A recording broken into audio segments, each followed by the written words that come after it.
Hello and welcome to the 9th round of the 2024 GPVWC Superlights Championship. Over halfway through the season now. And it brings us, as we enter the second half of this 2024 calendar year, to one of the truly great circuits. That's right, we are here at Silverstone for the British round of this season. And boy, oh boy, the excitement is high. It's still very, very hot in the championship standings. And what a track this is. Always one that provides excitement for GPVWC. Let's see what it's going to be able to cook up for us today. My name is Ross McIntyre. On the cameras, we have Fabian Jungbluth.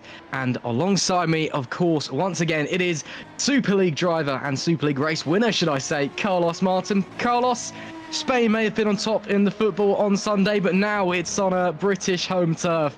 What can we expect heading into this one?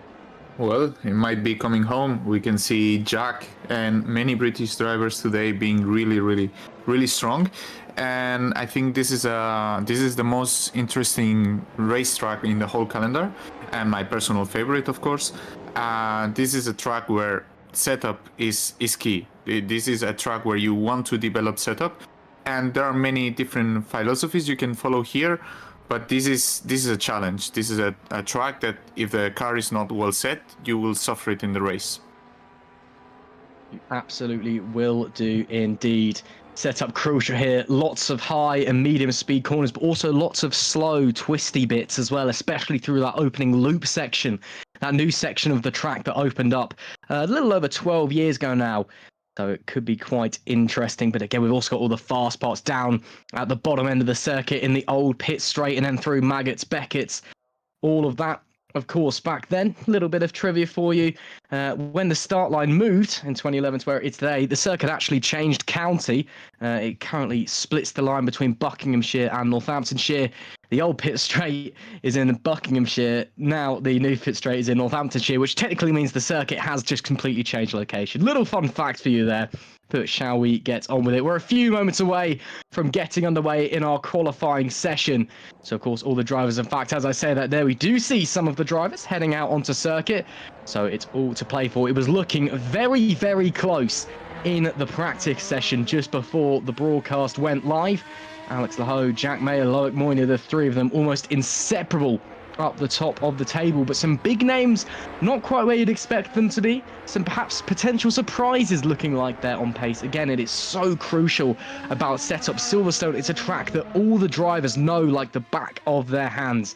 So it really is just using your knowledge and using the setup to try and get you as far forward in qualifying, and then in the race just trying to make the strategy work for you. We're expecting a one-stopper in the race, Carlos. Maybe a two-stopper if anyone feels a little bit bold, but only 48 laps around here in the Superlights race. So it should be pretty straightforward on the one-stop. Yes, the tires are perfectly lasting until the end. If you could do a one-stopper, you can actually go for a soft-hard strategy, or you can either try to go really long and then go for a soft-medium strategy. And these are the two main options, and then you might have the two-stop option with a soft, medium, soft. But yeah, you have the con that you will have to face a lot of traffic. And these are the three possibilities for this track when we are seeing the True North driver. I'm not sure if it's Fidok or yeah, it is Fidok. It is gonna start his opening lap, and he's been very strong lately. He's won in Austria and he's won also at Imola, so he's a two-time race winner this season, and we should consider him to be the other option besides Road to Formula and Spark. Ooh, as we see, turn one, the car is a bit slippery there, and it's probably bottoming out a bit, and this will be an issue for Fidok for the race, I'm afraid, because if it's bottoming out already in the race, might be an issue. Not the cleanest sector one. Let's see how it develops in the second sector and third sector. Maybe his car is just better set for the slower corners, as you mentioned before. Here we go through Laffield. Good exit here. 25.3, we're expecting here 25.1, so it's roughly about 2/10 off. Probably just the first corner. Then we go here, this corner really famous for Hamilton moves, you know. This is a really special one, and here we go to the complex section. Ooh, as he loses it. Yeah, his car looks like it's grounding a lot. I expect him to maybe finish the lap just to do bunker lap or just straight to go to the pits. But yeah, as we mentioned before, setup is key on this track, and we should take care of those heights. Yeah, it's not great if you're bottoming him out already in qualifying. Of course, the cars naturally sit a little bit lower at the start of the race because you have all the fuel on board, so it's heavier. The car naturally sits lower. Now we're in parc fermé conditions. You can't really do a lot to the ride high as Alex Laho sets his opening lap. Not a great lap from Laho, only a fourth place, so on 30.461. Alessandro Maggio goes to the pole in the Valley Esports car as Stephen Lexhouse had a big hit with a barrier. Luckily, with 3 wheels left on the wagon, he is going to be able to make it back to the pits, which is absolutely fine. Again, if you hit escape on your keyboard during this qualifying session and teleport back to the pits, you are out of qualifying. That's what happened to Alex Laho last time in Austria, but if you can make it back, you're absolutely fine to hit escape once you're in the pit lane and head back out onto circuit. But as I was saying about David Fidok, the car naturally sits quite lower at the start of the race, and especially if the tyres are a bit colder as well, there'll be less pressure. So maybe he just needs to bump his tyre pressures up a little bit, try and see if he can get some height on the car, because it looks very unstable over the bumps, and Silverstone is bumpy. Cast your mind back a few years ago, this track was resurfaced around about 2019, and somehow the bumps were even worse after the track was resurfaced. So make of that what you will. Alexander Ragota, though, heading out for Gallery 82, looking to set his first lap time of the session. Heading through Brooklands. What a great stretch of racetrack. This is, in my opinion, with no bias whatsoever, genuinely, it is the best stretch of racetrack in the world. From Brooklands down up until Stowe, just an absolute edge of your seat piece of tarmac. Coming through Copse Corner nowadays should be flat out, especially in qualifying. Looks like Ragota doesn't lift either. Looking very comfortable through there, as far over to the right as you can for Maggots. Now Beckett's now down 1 gear and down another, heading into Chapel Corner. Rear of the car getting a little bit squirrely as he gets a bit greedy on the throttle, but comes out onto the straight looking all okay. 2 green sectors so far. Again, it is his first lap, so they are going to be all green, but the times are not looking particularly strong, unfortunately, from Alexander Ragota. Now into the Vale chicane. How late can you brake? Try not to clobber that sausage curb on the inside, because it really upsets the car. Trying to get back over to the right. Now nail it for Club Corner to the line. What's it going to be for Alexander Ragota? Going to be P18, 1.7 seconds away from Alessandro Maggio up the top of the timing sheets. Again, Maggio and Herlock. Oh, there's Ragota. Gets it a little bit wrong. Maggio and Herlock, 2 new engines for the Valley Esports cars this weekend. Roads Formula are not running new engines, very interestingly, so that could be something to watch out for. Although this is much more of a downforce circuit rather than an engine power circuit. Yes, having a bit of waft behind you is very, very helpful, but it's not the be-all and end-all round here. Now we see Maxime Bulliot out on track, the Canadian driver, in a very British-themed car. Again, for some reason, everyone turns up to Silverstone and decides to do a special livery, but looking very, very lovely. I've been told by Vincent Gutt to keep an eye out for the Spark racing cars. Been told they are looking absolutely gorgeous. So we'll wait and see what they're doing. But 8 minutes and 40 seconds left to go in qualifying, Carlos. Currently, looks like Alessandro Maggio is setting the pace, but we're yet to see any real push laps from any of the big heavy hitters. Yes, I think there were many mistakes in the first laps. The grip is really low right now, and drivers are prone to do mistakes. When we are seeing Maxime Bulliot to actually finish the lap, it looks like it's gonna be around 31.6 or something like, well, 31.7. It's a nice starting lap, and from here you start building. You need confidence in this truck. You need to actually launch the car in many corners. I actually think this truck is actually really heavy in the engine. You are is one of the trucks where you are most of the time on full throttle, and Cops, ironically, it is not full throttle with these cars right now. You have to do a really small lift to actually make it, but it's really close. And yeah, this truck at the end of the day, when you want a good engine, is the most percentage of time you are on throttle, you want a better engine, and this is one of them. And Tom van der Voort, we can see that despite the mistake in Sector 2, he was really competitive in Sector 1. So maybe we should keep an eye on Tom van der Voort in the next attempts, as he closes the lap right now. And we see Vincent Gutt also going to P5, and Tom van der Voort is P13 for now. But as you can see, Sector 1 and Sector 3 were really nice. And we can expect, as we see Loic P1 right now and Alex P2, they also improved the lap times from Alessandro Maggio. And well, this is what you can expect from Loic. He's done really good racing in Super League Reserve, and now he's doing Reserve for Superlights.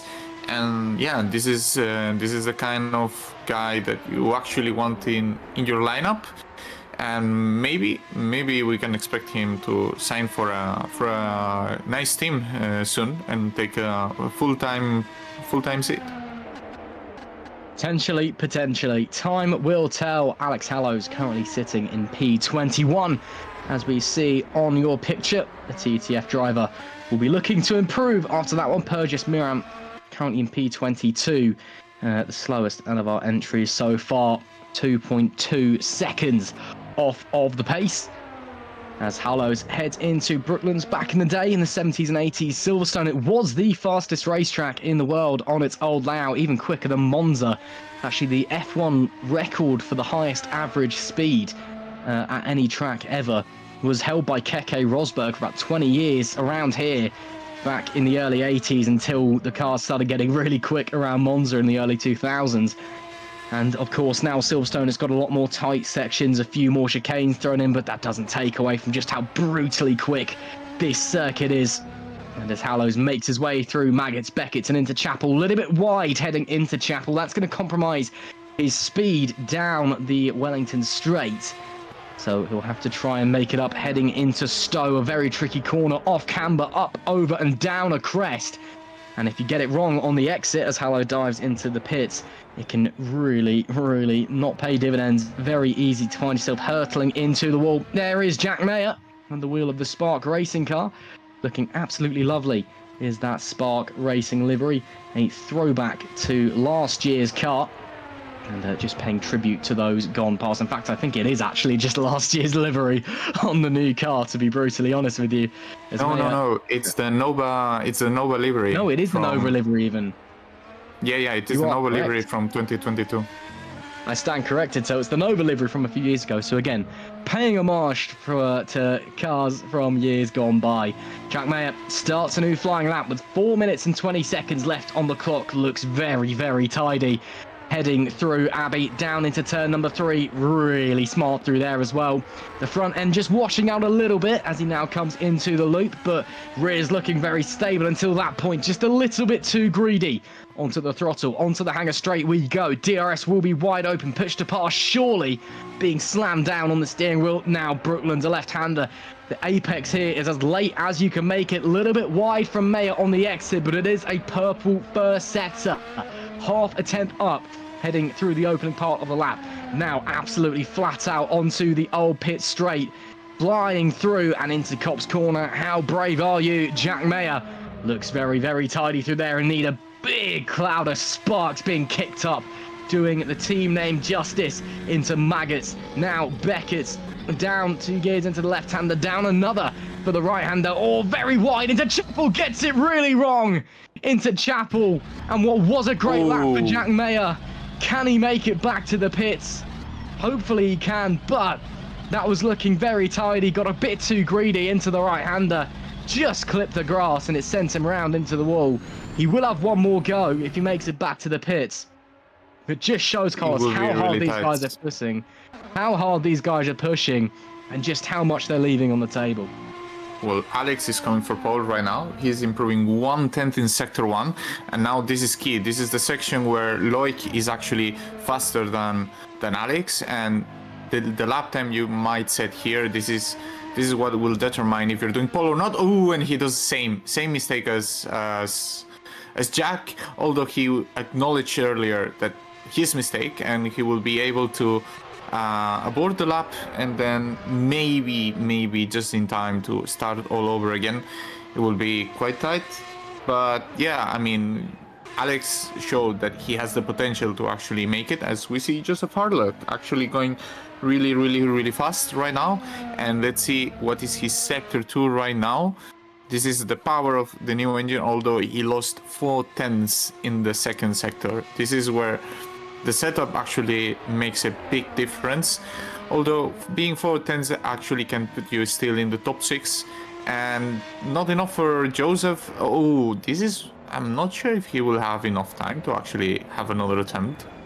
I'm not sure if this was the wisest of decisions, to be honest. It will be really tight for him. Yeah, because 135. Oh, it's going to be close. He will need to. Oh, okay, David. Okay, it's fine. All good. Didn't happen in the race. Let's just not do it. As we see, Ruben Mechede actually right now racing in Superlights. He was previously racing full time in Super League this year. Although I'm not entirely sure if he's reserving for once or actually doing it full time, as he goes up to P10. There is no doubt of how talented he is, and it will take him a bit of time to actually catch up. But that's someone to check on the following races. And as we see Piotr Adamczyk, I'm sorry for the pronunciation. I don't know how to pronounce those. And we will see his sector 1 in a very bit time. It's 1.6 seconds. It looked like the car was a bit unstable on those corners. And that is a difficult car, I must say. A bit Haas-esque, no? A bit Haas-esque. As we see Jan Sikora right now starting a lap, and this is gonna be important for him. He's been really strong the past 2 races, and let's see what can he show today. And he's right now finishing sector 1, and he does a really nice sector, 25.35. This is a really nice sector 1, actually improving his current lap time. And let's see what he can do in sector 2. I'm also watching in the fight for the pole. Also, Alex did a really nice sector 1. And then Sikora actually doing a great job in sector 2 right now, although he went a bit wide there. You don't want to go too wide there, otherwise you will clip the car in the curb and lose some speed. And then here the same. He just had a stable moment and then he just aborts the lap right now. Does indeed. Checkered flag is waving. Currently Loic Moynier sitting on provisional pole. What can Alex Laho do, though, as he comes into the final few corners? A little bit wide out of stow. Can he challenge Moynier, who has come out of nowhere to be on provisional pole, coming through the Vale chicane, the championship leader for pole position to the line? Yes, he gets it by a 1/10 of a second. Alex Laho slides into the pole position. Jack Mayer still on a lap, though. And actually, well, it doesn't look like he's on a lap anymore because that's not the line through there, Jack Mayer. So Jack Mayer won't be improving. Oh, goodness me. Well, that's one way to end your qualifying session, Jack Mayer. He'll finish P4. Joseph Herlock, I think, is still on a lap. And indeed he is. Managed to just about make it coming into the end of the session. So Herlock will just have time to set one more lap. So we'll see if he can improve from P10. Let's follow the Valet Esports driver around on this occasion, dipping a wheel into the grass. And it's 2 seconds off the pace. He might have given up, or he might have crossed the line just a second or so early. That looks like maybe he's still going. He's on a lap. He's on a lap, but he probably cooked the tires too much. You don't want to actually push too much the tires in the out lap. And as we saw, he was exiting the pits with 1:35 remaining, and yeah, he went a bit wide into turn 3, and yeah, probably he just thought, okay, this is over. And I actually remember he was really strong in sector 1, sector 3, so probably a pretty soft setup and good in sector 1, sector 3, and he did a bad sector 1 and then probably thought, yeah, this is over. Potentially. So that looks like it is going to be it then for our qualifying session. Alex Laho will be starting on pole position. Loic Moynier with a great lap there to get into P2. He's won 2 races so far this season in Formula Sprint 2. Has rocked up here for Red Ven Racing. I believe it's his first weekend with the team after a couple of weekends elsewhere on the grid with Alpha Sierra Sim Racing, and has just slotted onto the front row of the grid nicely. Meanwhile, Magic Man Alessandro Maggio starts P3, Jack Mayer into P4. Jan Dragoon, the Czech driver, great result for P5 there. Stephen Lexau as well in P6. Red Ven having a monster weekend so far. Sandeep Singh, road boss over at Team Road to Formula Racing. He starts in P7 with Ruven Mashady in P8. A great lap for Mashady as well there into P8. Vincent Gutters P9, meanwhile for Spark Racing. And Joseph Herlock rounds out our top 10. So a top 10 that is rather unfamiliar to us. As further down the grid, we have David Wasserman at P11, Jan Sikora's P12. Race winner last time out, David Fidok. Alongside teammate Patrick Magnussen on the 7th row of the grid. That's a disappointing result there for the True North cars. They'll be looking to move forward. Tom van der Voort is 15th with alongside Florian Geyer. Dennis Urban is 17th with Michel Galker in P18. Dominic Kurashavin is P19 with Maxim Bulio P20. They'll be very disappointed with that one. Let's see how they do in the race if they're able to move forward. As you can just see, the drivers making their way out into the warm-up. I believe we do have a full 24-car grid, and indeed we do. Further down the grid, Alexander Ragota was 21st with Alex Hallows in P22. Perjas Miron was P23, and Piotr Adamczyk was P24, quite some way off the pace. This is his first weekend in Superlights, maybe just spending qualifying, getting used to the car, maybe choosing to run race and start from the back instead. But that is your 24-car grid as all the drivers head out for the warm-up session, and already getting a bit racy as we see someone off the track there. 43 laps of racing await us after this warm-up session, but a very, very interesting qualifying there, Carlos. Again, our mind now turns to what tyres is everyone going to start on. Again, we were talking before the race. We think it's going to be a one-stop, soft to medium. What do you reckon is going to happen? Well, I could expect as well the soft hard if you want to go a bit aggressive and go for the undercut. The undercut has big value here, just not for how powerful it is, it's just for keeping the track position. And as we saw in Austria, the hard tire is a tire that can actually go really long, and you have an advantage with the medium at the beginning. But if you pit too late and let the others undercut you for so long, you might not be able to recover, and then you will need to also overtake people on track, which is not that easy. It's not that easy.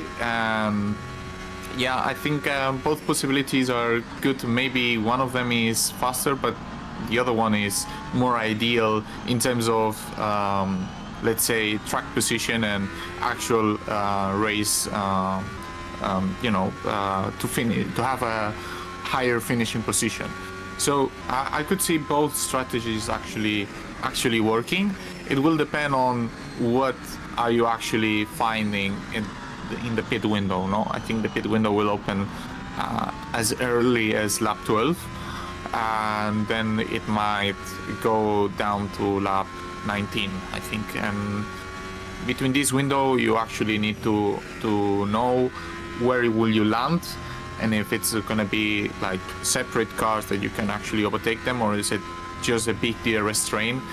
I will not recommend pitting behind a big DRS train and then maybe hold yourself, or just go a bit more aggressive and then maybe go for it. It will depend on what's your actual position. If you are, for example, in Sandeep's position, that is starting P7 and he's right now second in the championship, maybe what you should consider is actually trying to do a big undercut and try to win the positions. Well, if you are just joining us, hello and welcome to the 9th round of the 2024 GPVWC Superlights season. You have missed a tantalising qualifying session. We are just in the warm-up now, getting ready to go racing. You join myself, Ross McIntyre, alongside me, Super League race winner Carlos Martin and Fabian Jungbluth on the cameras for tonight's events.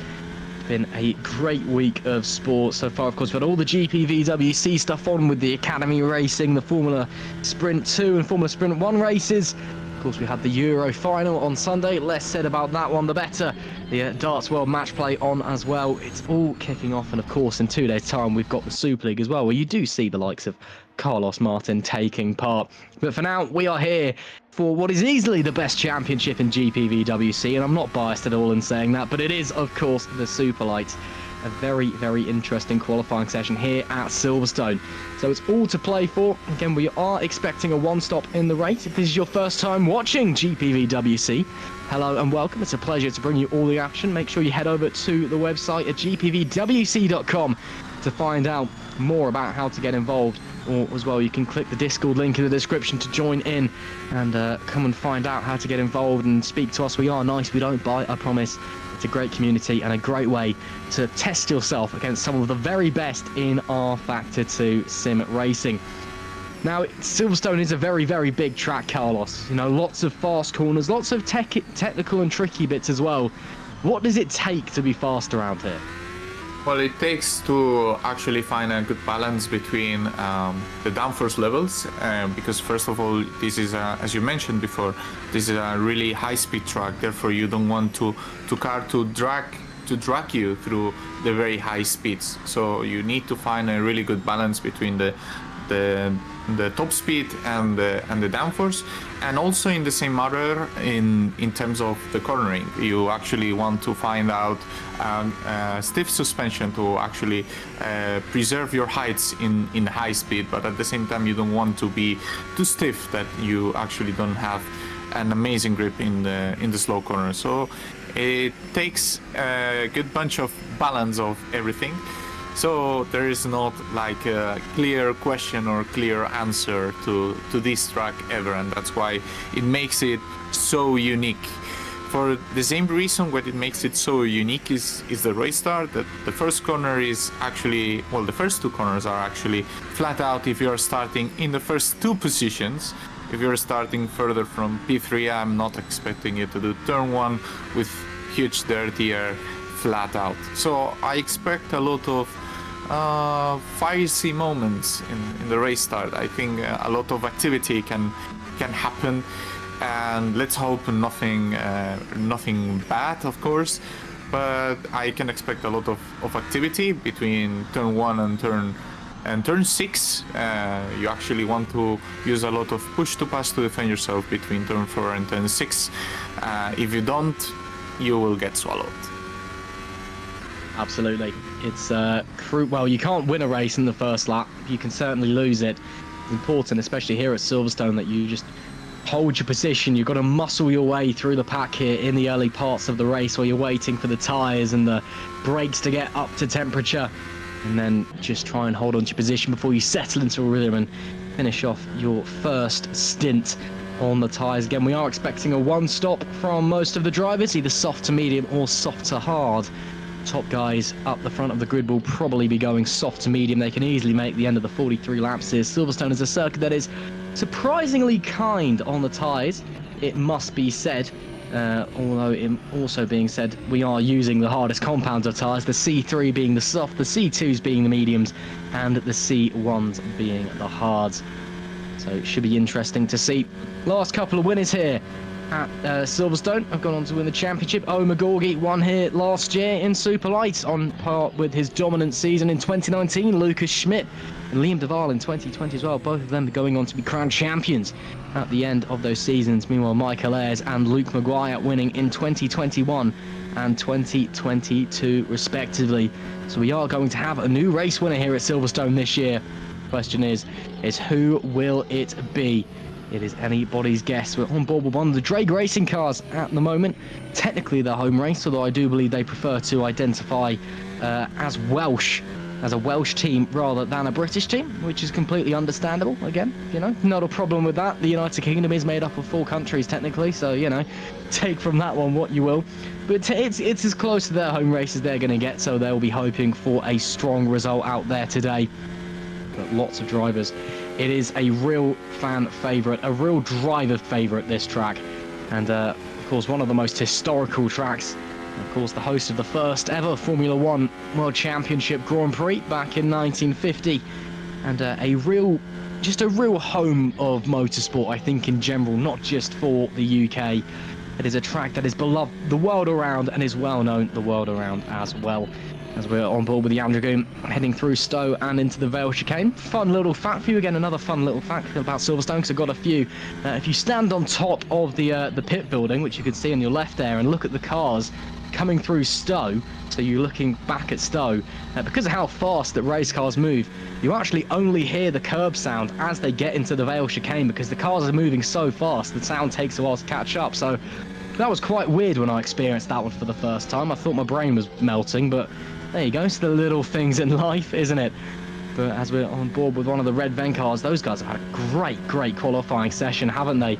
The Red Ven racing cars. Let's see what they can do out there today. Both of them, one of them running a new engine, should I say, that being the number 8 car of Loic Mounier, which would explain his rapid pace out there again. Loic, the Frenchman, has done a great job to be up towards the front of the grid. A driver who has been around in sim racing for quite some time, but never really made a true mark on the GPVWC world, being brutally honest.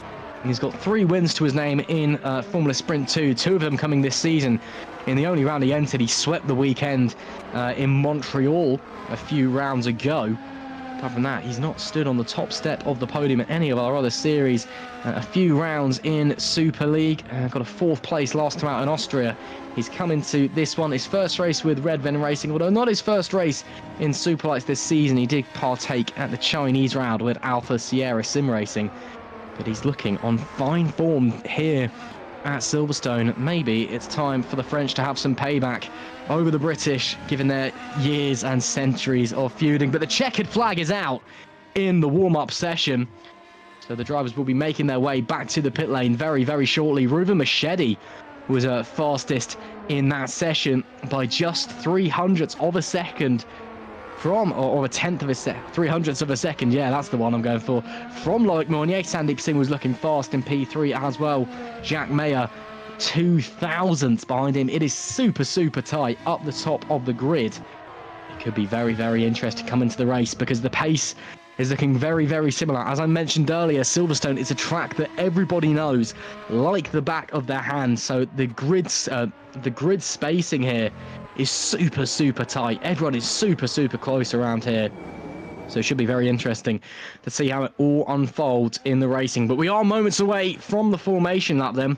Carlos, what's your predictions for maybe who's going to be quick, who's going to be one to watch in this one?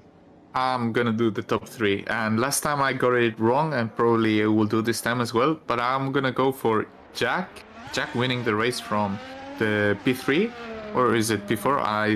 I think Jack is looking really, really good. And then I think Alex P2 and probably Loic P3. Those are my top 3. Well, we shall wait and see. Jack Mayer has been on rip-roaring form since he took victory in Canada. A 3rd place at the Circuit de Catalunya and 2nd place last time out in Austria. A very contentious 2nd place, it must be said, after him and David Fardock came to blows while trying to get through a lap car, or should I say a lap car, and Jack Mayer came to blows, allowing David Fardock through. Jack Mayer currently sitting 2nd in the championship after Sandeep Singh missed the race in Barcelona. 38 points behind our championship leader, Alex Laho. So we'll have to see what he can do, but it's still very, very close in the championship. Again, Laho has 38 points buffer. He can DNF and still be in the lead of the championship, but Mayer, Singh, Fardock, all of them separated by just 14 points, covering the 3 of them. So it's very, very tight, especially in that race for the vice championship position. Alex Laho with a bit of buffer, but again, anything can happen. He DNF'd in San Marino. Apart from then, the Frenchman, our championship leader, has finished on the podium every single race so far this year. He'll be wanting that streak to continue as he leads the way out on the formation lap. 24 cars here at Silverstone for the GPVWC Superlights. Let's run through the grid, shall we? It will be Alex Laho who starts from the pole position, and a great lap from him. Loic Mournier alongside, a fantastic result for the Frenchman. An all-French front row on British soil. Alessandro Maggio, the Magic Man, starts 3rd, and Jack Mayer leads the English charge in P4. Jan Dragoon, the Czech driver, starts 5th alongside Stephen Lexau in P6. The Red Van guys looking dangerous out there today, with Sandeep Singh in P7 and Reuven Mashadi. A great lap from him to get into P8. Vincent Gutt starts 9th, with Joseph Herlock rounding out our top 10. The 6th row of the grid is David Wasserman and Jan Takora in the TTF racing car. P13, meanwhile, David Fardock alongside Patrick Magnussen, teammate in P14. A disappointing result there for the True North guys, with Tom van der Voort P15 and Dennis Urban in P16. Michelle Gauka is 17th, with Dominic Koroshavin alongside in P18. 19th is Maxime Bulio for Fusion Racing. Alexander Ragoto can unfortunately only muster up a 20th place. Alex Hallows starts in 21st, with Purchase Miram in 22nd. Piotr Adamczyk, he qualified 24th, but he'll start 23rd. And Florian Geyer either has a penalty or will be starting from the pit lane. I'll get that confirmed for you. He didn't qualify in 24th, but he's certainly starting from there. That is your grid then for this one at Silverstone. 43 laps to look forward to. Carlos, it's all about really on that opening lap, just maintaining where you are through the opening few corners and just trying to keep it on the racetrack. Yes, but Jack has been the best starter here in Superlights. Also, really good start by Alex. But the thing is, what will happen with Alessandro and Loic in the very first moments?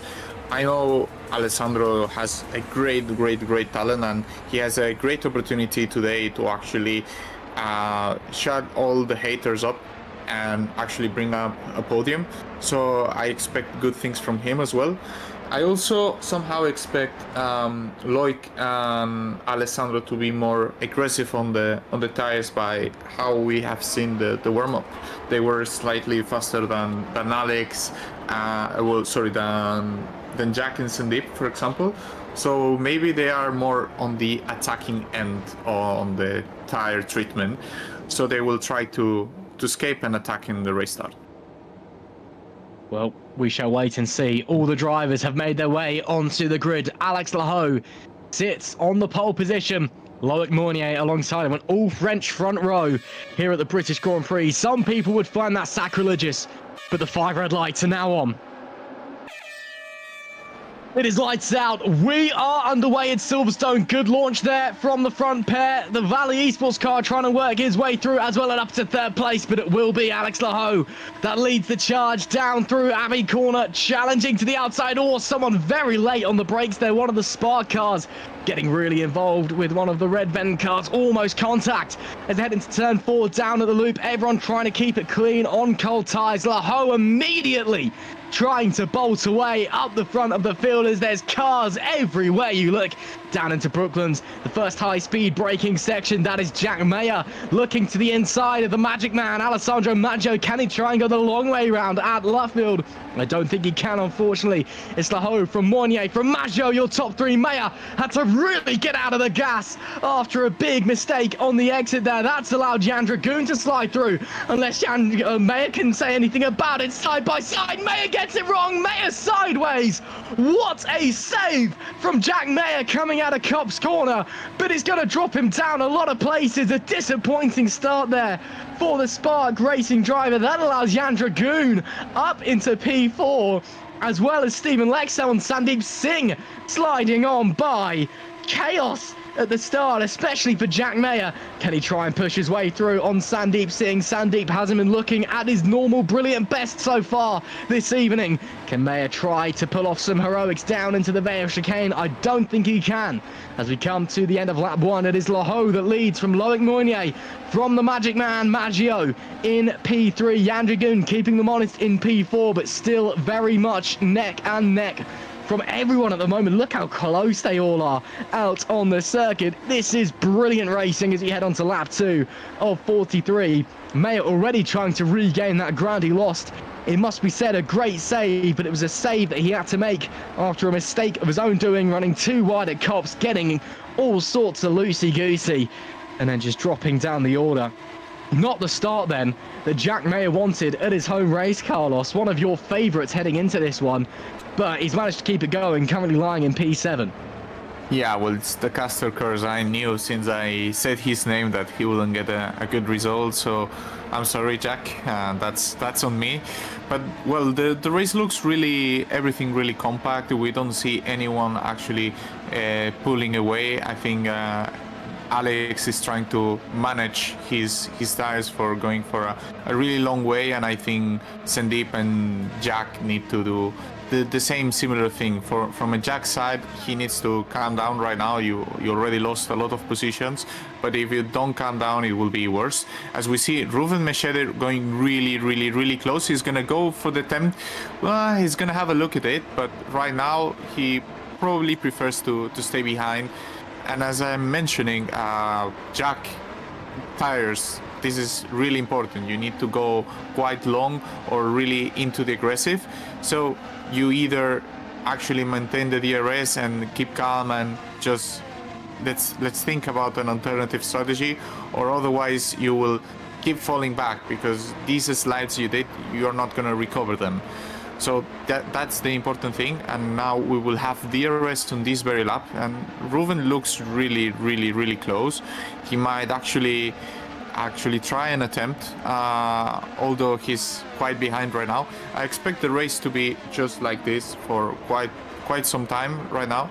This is like, as I say always, the peace mode, and right now they enter like in a moment where everyone is like, okay, let's just work together. We don't want the front runners to actually run away. Let's take the DRS from each other, and then once the tires get a bit destroyed by lap 9, 10, and then we start battling again. As we see Alessandro. Yeah, sorry. Go ahead. We'll wait and see what is going to happen in these opening laps. But like you said, Carlos, I think I will be in agreement there. It's very much a race of just trying to hold on to where you are on this opening stint, unless your name is Loic Mournier. He's looking very tasty at the moment and has closed the gap up to Alex Laho.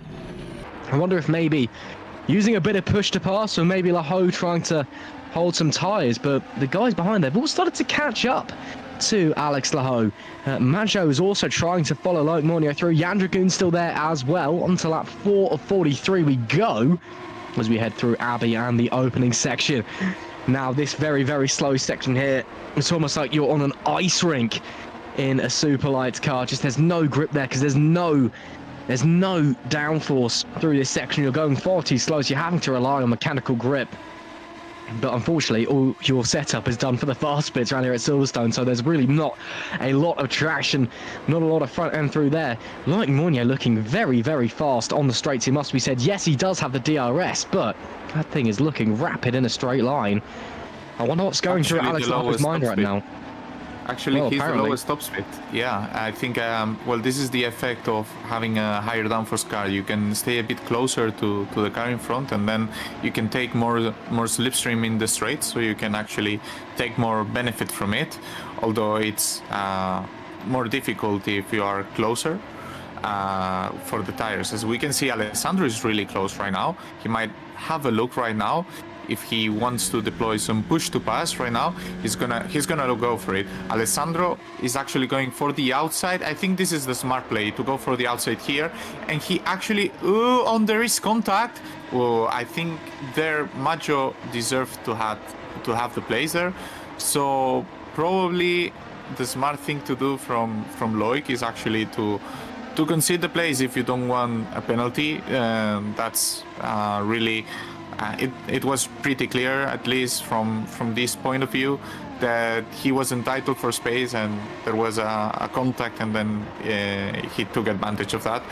So if you don't want, to be in a tricky position towards the stewards, you actually might need to concede the position there. And I applaud this from Alessandro. Sometimes you need to learn how to be aggressive, and now he needs to go defensive from Jan Dragoon. Then this is the issue of the DRS trains. If you attack and you don't succeed, then you immediately need to actually go defensive. Not too defensive, because otherwise you will lose the DRS, but you need to take that in mind. If there is an attempt, it needs to be clear crystal. Absolutely. Jan Dragoon is looking ferocious at the moment, even if he wasn't able to get the move done. It's been a fairly disappointing season so far for the Czech driver. He's come across from Assetto Corsa onto R-Factor 2 in 2024, and well, I know him very well from his days in Assetto Corsa. He was absolutely ruthless, so fast over in that particular simulator. The results yet to quite come in R-Factor 2, and he's had a second place to his name so far this season. In the last couple of rounds, the points have started to come in, the results have started to come in, so maybe starting to find his form a little bit. But right now, just stuck behind Alessandro Maggio up in front. But look at the train that is starting to form. Alex Laho still unable to bolt away as he would like to have done as well. Laho not having a new engine in this weekend. Again, it was becoming a bit of a recurring theme that the Road to Formula guys would be taking a new engine basically every race weekend. Not done that on this occasion here at Silverstone. Maybe they're out of new engines to give out, so maybe just lacking that little bit of power are the Road to Formula guys. Sandeep Singh, meanwhile, into P6, still holding off Jack Mayer after that nearly disastrous opening lap from the Englishman. And he'll be wanting to move forward. Both of these guys will be wanting to move forward, not only for their championship hopes, but as well to just get a strong result. And especially Jack Mayer, who's been on great form the last few races, and then Sandeep Singh, whose form has unfortunately been a little bit wavering over the previous couple of races. 13th place in Imola, although he got a podium again at Canada, then missed the race in Barcelona, and then 4th place in Austria. So he'll be hoping to try and improve, get back onto the podium, get back to his winning ways, will the Road to Formula team boss. So we'll wait and see what he can do. We're on lap 6 of 43 here at Silverstone for the 9th round of the 2024 GPVWC Superlights season. And it is all to play for. Again, still very early doors in this race. The opening round of pit stops have not yet happened. We're expecting the first pit stops to start coming out in around about lap 12, lap 13. So we'll wait and see for when the lap counter goes to that point. A little bit wide there from Jack Mayer, as we just saw at the back of the picture. Maybe feeling a little bit of pressure from the Fusion Racing car of Ruben Mercedes. Shady looking very, very quick this weekend. It must be said, as there we see Florian Gaia having a bit of a ding-dong with Alex Hallows. Chaos Racing versus TTF. Florian Gaia with a lovely switchback on the inside. Hallows goes off the road and manages to hold the position, but quite rightly does give it back. That's great respect there from Alex Hallows, but a bit too deep from Florian Gaia. Hallows might be able to attack once again, but Gaia can hold on to that P20 for the time being. Unfortunately, we have lost Alexander Ragotsa early doors in this race. He is our first DNF.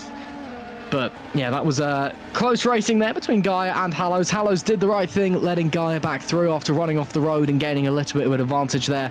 Shows the great respect for the rule book that these Superlights drivers have. You know, they're of course willing to push each other as hard as they can. But the second one of them oversteps the line, they'll hold their hands up, admit they've got it wrong, they've gained an advantage off track or whatever the reason may be, and they will hand the position back, which is great to see from Alex Hallows in this fight for 20th place. Florian Gaia will be looking to make his way back forwards. I'm wondering if Gaia might have actually stopped already, potentially, because he looks quite far back. No, he's just had a disappointing opening start to the race. That is fair enough for the Chaos Racing driver. Let's see what he can do then as he heads through Chapel. Of course, no DRS at this point. Hallows probably will have the DRS behind. Meanwhile, here is Patrick Magnusson trying to find his way round Vincent van der Voort. Unfortunately, not quite able to have a look during the Vale chicane, but Dominic Koroshavin is certainly having a look on Dennis Urban. Getting wheel to wheel, getting wheel banging. Look behind them as well. Maxime Beaulieu into the wall. Hard crash for the Canadian. And that's a long way to go. Oh, goodness me. That's a long way to make it back to the pit lane with 3 wheels on the wagon. Maxime Beaulieu. It's race over. In essence, even if they can get back to the pit lane, it'll be an unscheduled test session for the remainder of this one. Let's go on board. Let's see what happened with Maxime Beaulieu. Looks like just clipped the curb. So there we see the two in front coming to blows. Beaulieu saw the opportunity. And, that's a bizarre incident. The rear just snapped away. I'm not sure if there was a bit of dirty air in there or just a bit too greedy on the throttle, but that was a very, very heavy impact, Carlos. Yes, it is. That corner is really demanding on the traction, as we see also a replay here from Alexander Rogoza and Florian Gaia going into Copse, and there is a slight contact, and then, yeah, this is what can actually... Ooh, that rejoin.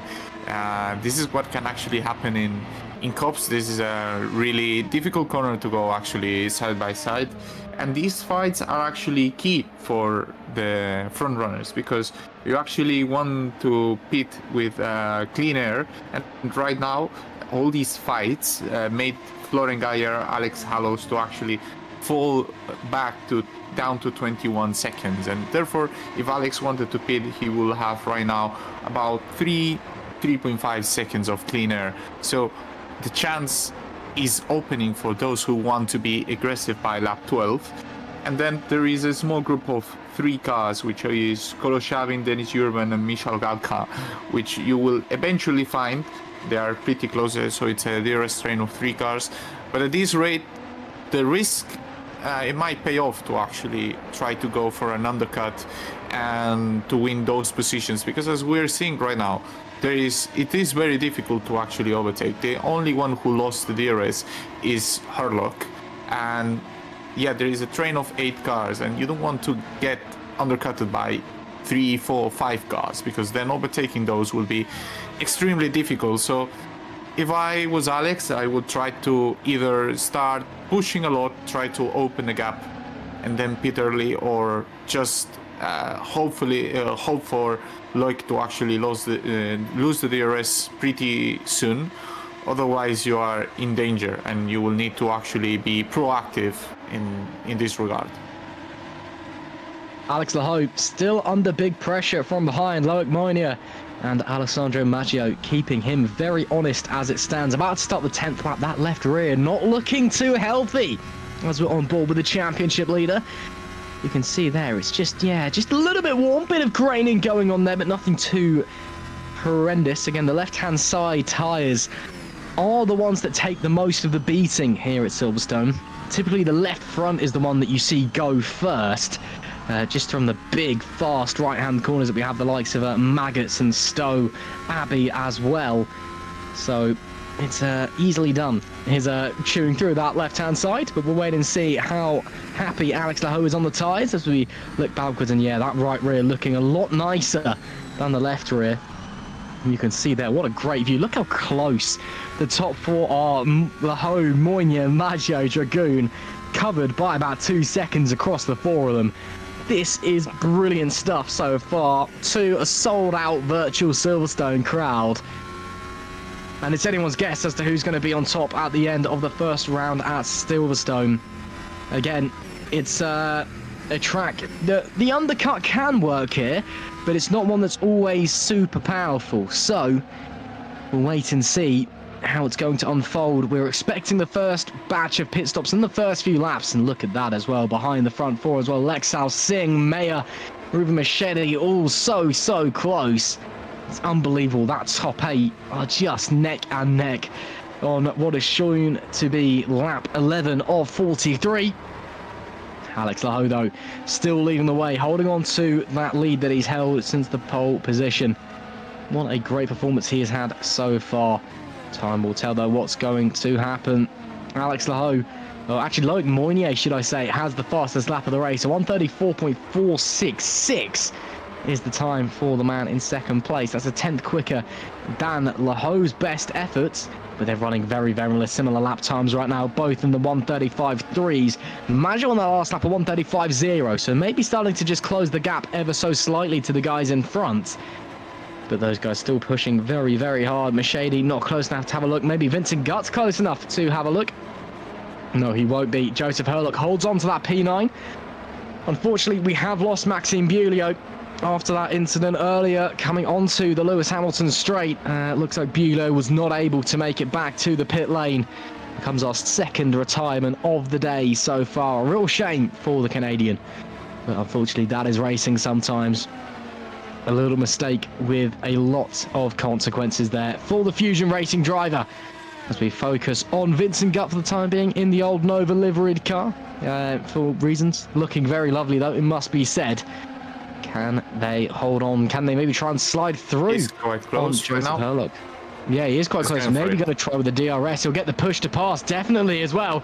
Up to the inside goes Vincent Gutt, and that is as easy as they come, Carlos. To the inside before the braking zone. Vincent Gutt moves up into 9th. Yes, I think Joseph knew that this was coming, and probably knows that Vincent can actually drag him right now a bit, and he wants to be protected from David Wasserman and from Fido, who's coming behind, and Sikora. So you actually want to actually have protection, and you will have it with this DRS. You don't want to actually go too crazy on it.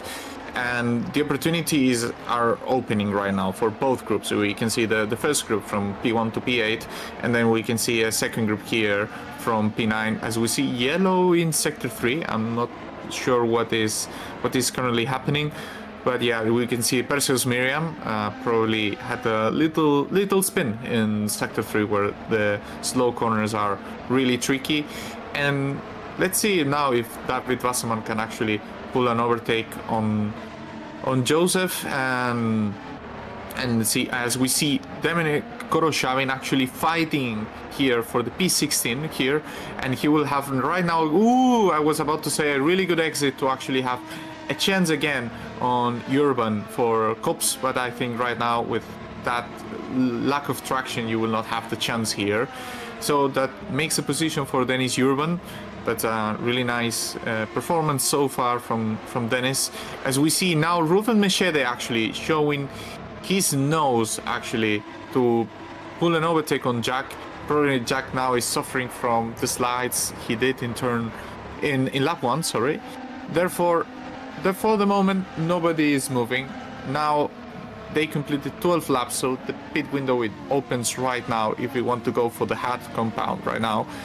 Question is, are you brave enough to actually go for it? Do you value enough the track position to go for it?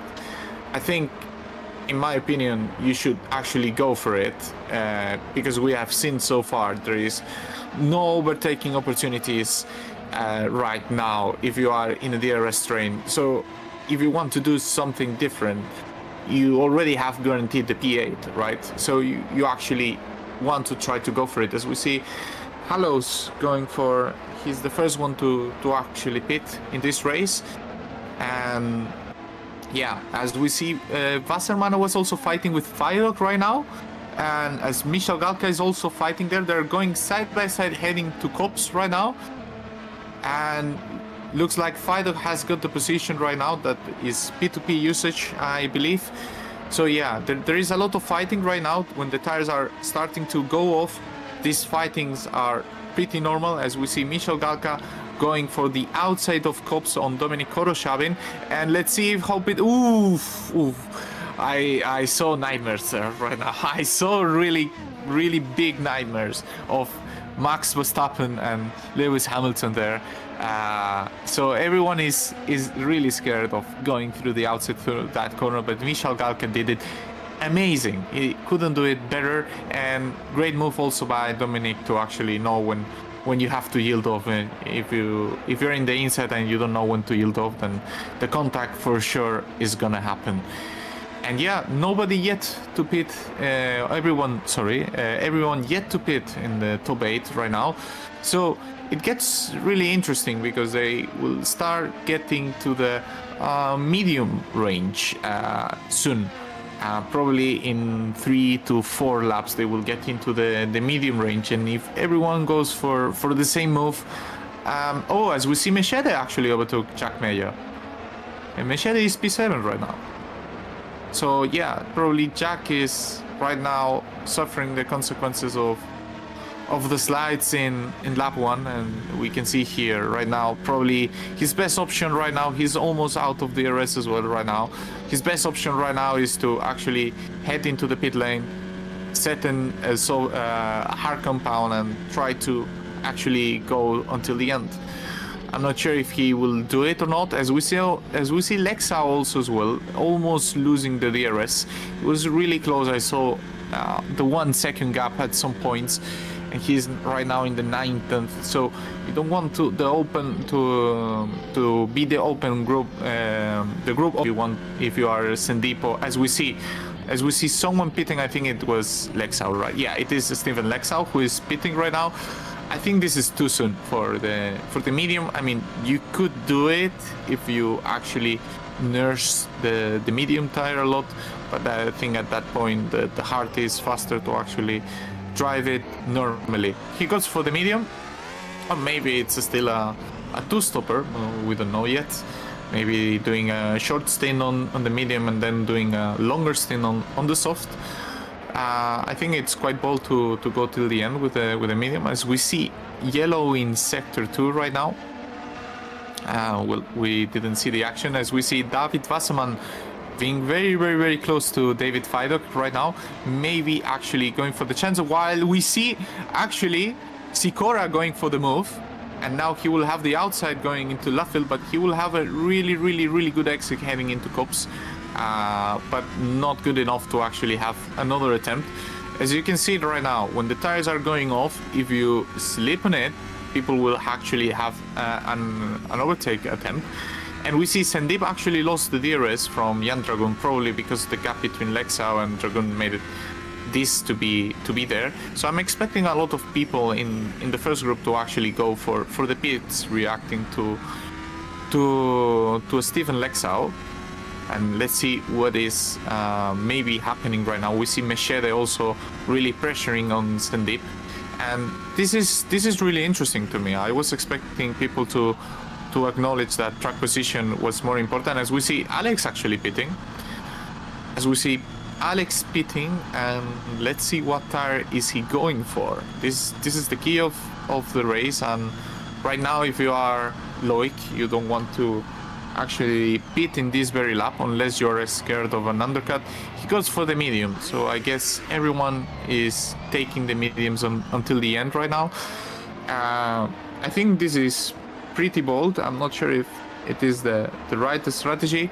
And as we see Alex just right in front of the traffic right now of Patrick Magnusson, and probably the RF2 Road to Formula engineers were tracking on that, and they didn't want him to lose any kind of time on that. And if he waited one more lap, he was in risk of probably an undercut. So they just went for this. They valued track position over probably the pace or the final race time, and I think this is absolutely the way to go. Well, interesting there for Laho to come in and not be joined by anybody else. He drops down to P13, as that will be Loic Mounier taking the lead of the race. He's managed to pull a little bit of a gap now over Alessandro Maggio, pulled outside of the DRS range. So you've got to be thinking, surely there's some pit stops to happen soon, and indeed there is. There is Mounier in. Does Maggio follow him? I don't think he will. And indeed he doesn't. So Singh comes in, as does Mounier. Maggio stays out. Jack Mayer also in. So now we're seeing the pit stops really kick off. We're expecting medium tyres for these guys. Loic Mounier comes in, fresh set of mediums go on. As there we see Jack Mayer, or Mounier had to wait just a little bit for the cars behind. As Mayer goes onto the mediums as well. Singh also onto the mediums. It will be Mounier winning the race off pit road. Singh leads, and is Jack Mayer. So all same order. But crucially, Loic Mounier comes out in front of Magnussen and Lexau. Singh and Mayer do not. So potentially a time loss there for Sandeep Singh and Jack Mayer. They've got a bit of traffic to contend with. Meanwhile, Loic Mounier can just focus on Alex Laho, who is directly in front of him. Would expect the likes of Maggio, Dragoon, Ruben Machedi to come in this lap. Ahead of Alex Laho currently, Tom van der Voort, not Vincent van der Voort, as I keep calling him for reasons known only to science. Alessandro Maggio, though, the Magic Man, currently leads this race amidst the pit stop windows. It will be Alex Laho, though, in the net lead of this one. Maggio surely going to come in very, very soon. He needs to pit now. If he wants to contest for the podium, he needs to pit now. He needs to react to this. This is key. Well, let's see what he does. Coming through Stowe corner. Dragoon on his tail. Maggio in. Dragoon doesn't. So Dragoon stays out. Very, very interesting. Looks like Vincent Gutt also stayed out alongside Ruben Machedi, I think. So Maggio in from the race lead. Valley Esports driver, again, we're expecting another set of the medium tyres. Actually, Vincent Gutt did come in on that lap, as did Joseph Herlock. So Valley Esports not double stacking, because you can't double stack in R-Factor 2. Everyone gets their own pit box, but pitting both drivers on the same time is the Italian team. And Maggio will get going. Is that a set? Well, it says it's a set of softs. Again, we'll get that confirmed for you very, very soon. That also looks like Vincent Gutt is coming, as has Magnussen. Herlock out onto a set of the mediums. Let's keep an eye on Alessandro Maggio. Again, it says it was a set of softs looking in-game, but sometimes you can't believe what you see. I believe it has been a set of mediums that's gone on. Yeah, it is a set of mediums that have gone on. So Maggio, again, just taking a moment to update what compound tyre he's on. And indeed, it has now updated to a set of the medium compound tyres. So there we go. So everyone onto the mediums, as we're expecting. Lap 18 and 43. So now it's all about where everyone really comes out. The likes of Vincent van der Voort yet to box. Firedock, Machedi, Dragoon, all yet to box up in front, as has David Wasserman. So it looks like, really, over the pit stops, Carlos, everyone's kind of ended up in the same position they were in before the pit stops. No undercut or overcut, really paying dividends. So now it's all about really just trying to make that tyre last, trying to hold the tyre to the end of the race.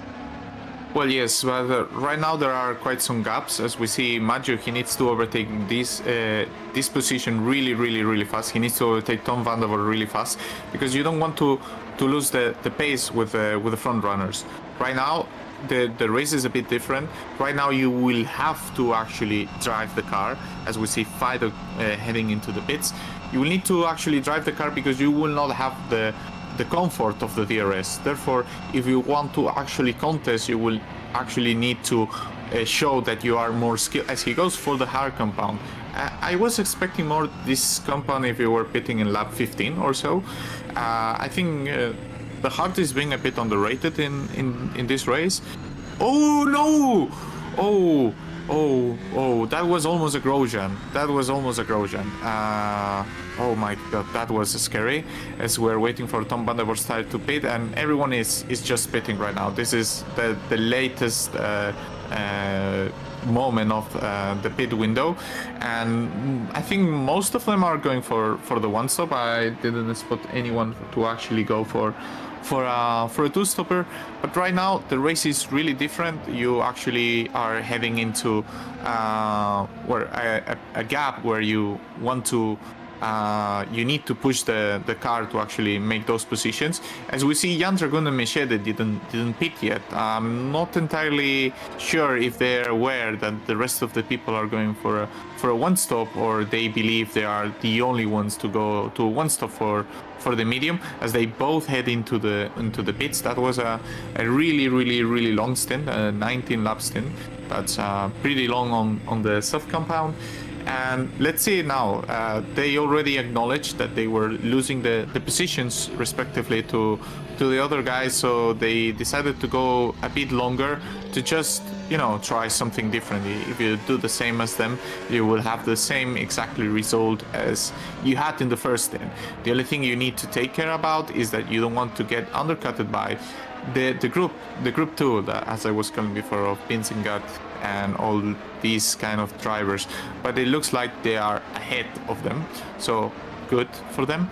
And now we can see some gaps. So we can see Loic Meunier is quite close to Alex, and that is going to be the trend until the end of the race, because you actually, as we see, Sandeep Singh going for the move on Stephen Lexau, and this is possible because Sandeep actually pitted way later than Stephen Lexau. Lexau was the first one to pit, and right now you're struggling the fact that you have 3 older lap tire. So Alex, who pitted 1 lap earlier than Loic, will actually need to manage a bit more this gap and this space difference. Ooh, as we see Jack Mayer also going for it. Wow, that was a really bold move from Jack. Jack acknowledging, like, I want to be behind Sandeep. I know Sandeep is a fast driver in these conditions, and I want to be behind him. And right now he doesn't have the issue he had in lap 1 regarding the sliding moments. But I shall mention, Jan Dragun and Mechede are not too far from this guy, so they will eventually catch up on these drivers, and they didn't have to face any traffic. The only traffic they will need to face is Lexau, but they are about 5 to 6 lap fresher tires, so I'm expecting them to actually not have a lot of issues overtaking Lexau in the following laps. As we see, yeah, this is the plan of the race right now. Seeing Sandeep will try to catch up on Maggio, although Maggio pitted a bit later than them, so Maggio is on the advantage of that. And let's see if he can do the same with Loic and Alex. Alex now has a really difficult task that is going until the end with these tires, and you will need to hold 22 laps on Loic Meunier. Yeah, 22 laps. It's a bit of a length, but we are almost at the halfway point in this race here. The 9th round of the 2024 GPVWC Superlights season here at Silverstone. So it is all to play for. Laho leads Meunier ahead of Maggio. Your top 3 at the moment. We're currently following Sandeep Singh and Jack Mayer. Jack Mayer, of course, qualified in P4. A big error on the opening lap coming through Copse Corner. An amazing save, it must be said, to keep him in the race, but it drops him down to P9. He's worked his way back up to P5 at the moment at his home race, trying to desperately stop a French invasion of Silverstone from Laho and Meunier. It's like the 100 Years' War all over again, except of the English in Calais, it's the French in Northamptonshire. So what can Mayer do over the remainder of this race? Over halfway through now, up 22 of 43. Sandeep Singh up to P4, meanwhile, doing a very, very good job. So time will tell if it's going to unfold the way that Mayer would like it to. Sandeep Singh, though, doing a strong job as it stands. A bit of a disappointing qualifying for the Road to Formula team boss. He would have wanted to be a bit higher up the grid than he was down in P7 again. Both of the Road to Formula guys didn't take new engines this weekend. As there we see Dennis Urban and Joseph Herlog getting involved in a ding-dong. Herlog holds on to P11 there. Bit of a squirrely exit from the rear of the car, but still going to be under threat as there comes Dennis Urban. And actually to the inside of Dennis Urban, I believe Jan Sakura is there. And indeed he is. Sakura goes through with the DRS and the push to pass. And Urban actually drops a place when just moments ago it looks like he was about to gain one. Jan Sakura in the TTF car moves up into P12. A lovely move there from Sakura to get into 12th place and can maybe try and attack Joseph Herlock in front. Herlock, though, again, one of the drivers who's having a bit of a disappointing race this weekend, or this evening, should I say. For some reason, Silverstone, it's been a bit of an order shake-up. A lot of drivers who you'd expect to see right in the mix, the likes of David Feidock, Vincent Gutt, they're just not quite there. And some other drivers that, you know, have really surprised us about how quick they've been this weekend. The likes of Loic Moynier, Stephen Lexau. Both of the Red Van guys have been rapidly quick. Ruben Machete has also been in the mix as well. Silverstone has been a total shake-up here at Superlights, as that was somebody into the pits in the background. I believe that was David Feidock. I don't know, it's Dennis Urban even coming into the pits there for PZZW Racing. So Urban started on the medium tyres. At this point, he's surely got to go onto the hards, because there's no way the softs are making it to the end of the race. We'll wait and see what tyres he goes onto, unless he maybe fancies a two-stopper, so medium, soft. And well, looks like another set of mediums going on. Again, we'll give R Factor 2 a bit of a moment to update. Sometimes R Factor, for all of its brilliance, does just like to take a second when you're getting a new set of tyres on. Gets very sideways, hitting the accelerator out of the pit lane. It is very easily done there. Must be said, of course, you're quite low on the ground. It's coming up over a crest off camber uphill, that pit exit, on cold, fresh tyres. So easy to get it wrong if you're a bit too greedy on the loud pedal. Looking behind with Stephen Lexau, meanwhile, fighting off Jan Dragoon. As it stands, Dragoon looks to continue his strong form at the moment, looks to continue showing why he deserves to be in Superlights, why he deserves to be considered amongst the best sim racers in the world, after transitioning over from Assetto Corsa to R Factor 2 this year. And giving himself a new challenge. Look at the pace advantage there from Jan Dragoon. Unfortunately, not quite enough to have a look, but that just shows, Carlos, the DRS and the push to pass, it can be vital. That was a huge amount of time gained there by Dragoon down the straight. Yeah, it is, and I think this is the key moment of Jan's race and Ruben Machete's race. They need to overtake Stephen Lexau, and as you can see, Lexau is just right in the DRS of Jack. Jack lost the DRS from Sandeep, and Jan and Ruben, they've been the fastest guys in the previous laps. They were lapping in 34.3, 34.4, whereas everybody else is actually doing 34.8. So this is really interesting, and I think if you want to contest for something else than a P7, you need to make the move, and he actually does a mistake, Stephen Lexau, and now there will be a chance for Cops. There will be a chance that here with the slipstream and the push to pass you can actually make it. But I don't think he's actually using the P2P here right now, so he's not gonna try it here. There is a lot of respect for the issues this corner might actually present to you when you go side by side with another driver.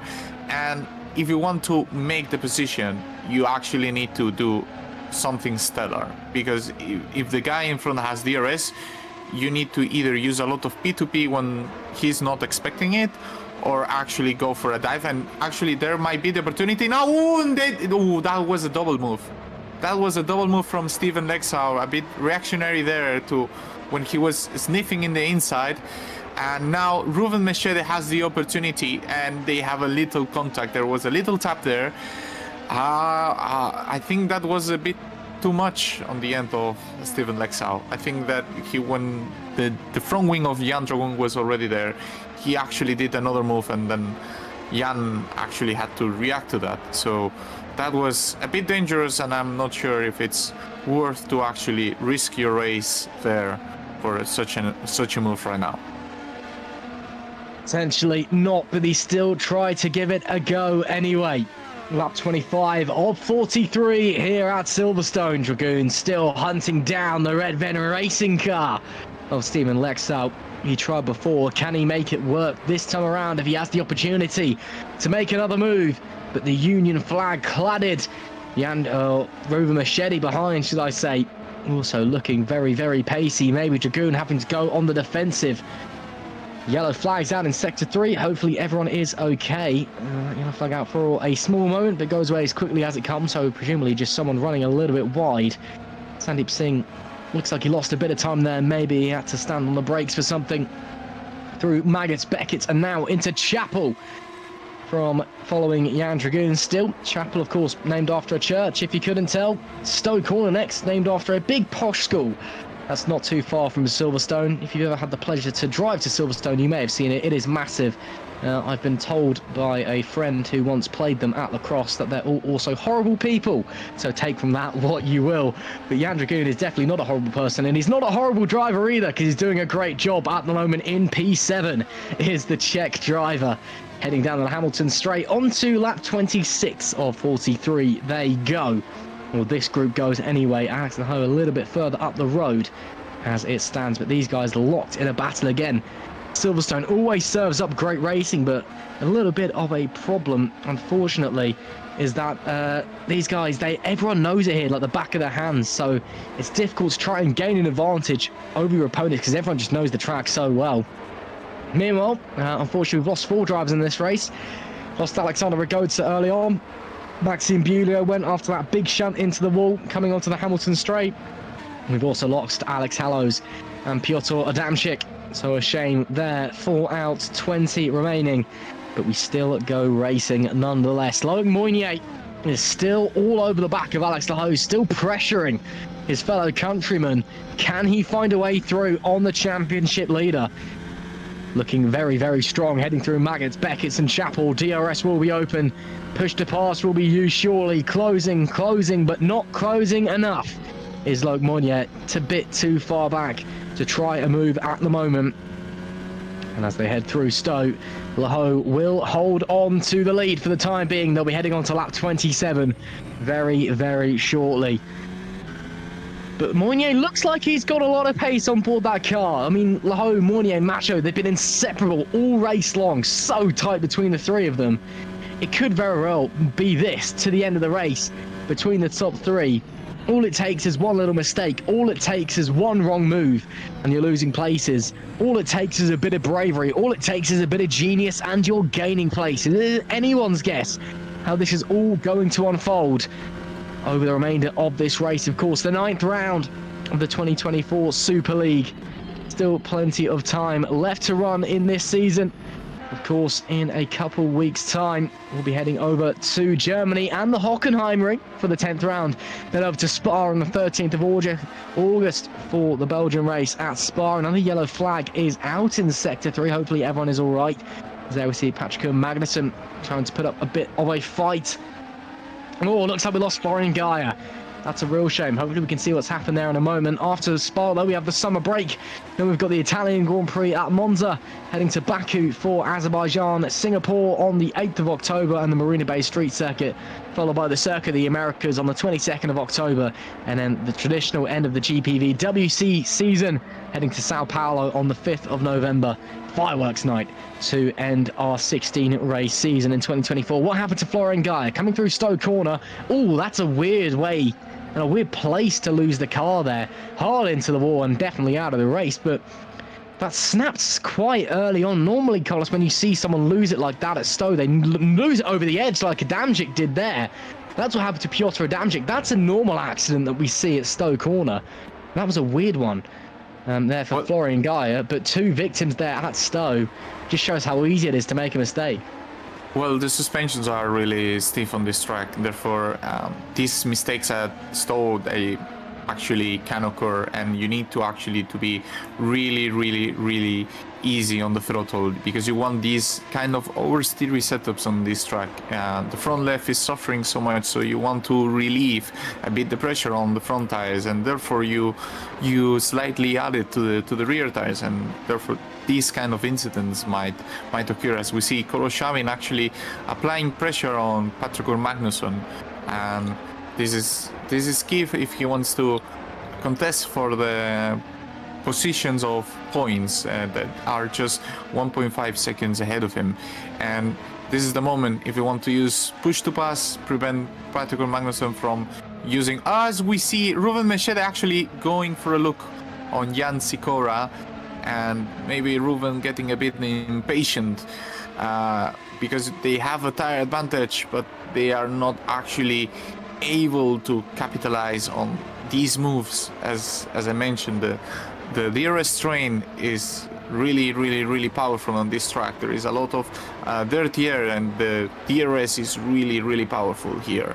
So you actually might encounter issues right now by overtaking, and Lexau is the guy who is benefiting from this more than anyone else, although there is still quite some laps to go, and maybe some drivers are actually pushing a bit too much compared to what you should do, and we see Ruben being very close.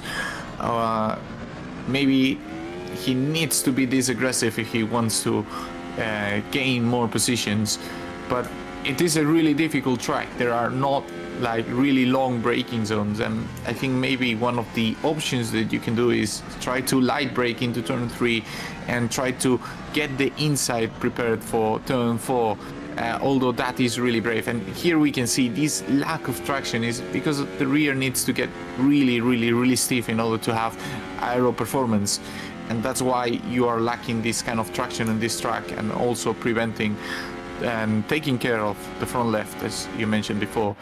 So this is a really difficult moment, as we see Alessandro actually having a look and on Loic and Alex. I think Loic is actually taking it easy on Alex. I'm not sure if it's because they are friends.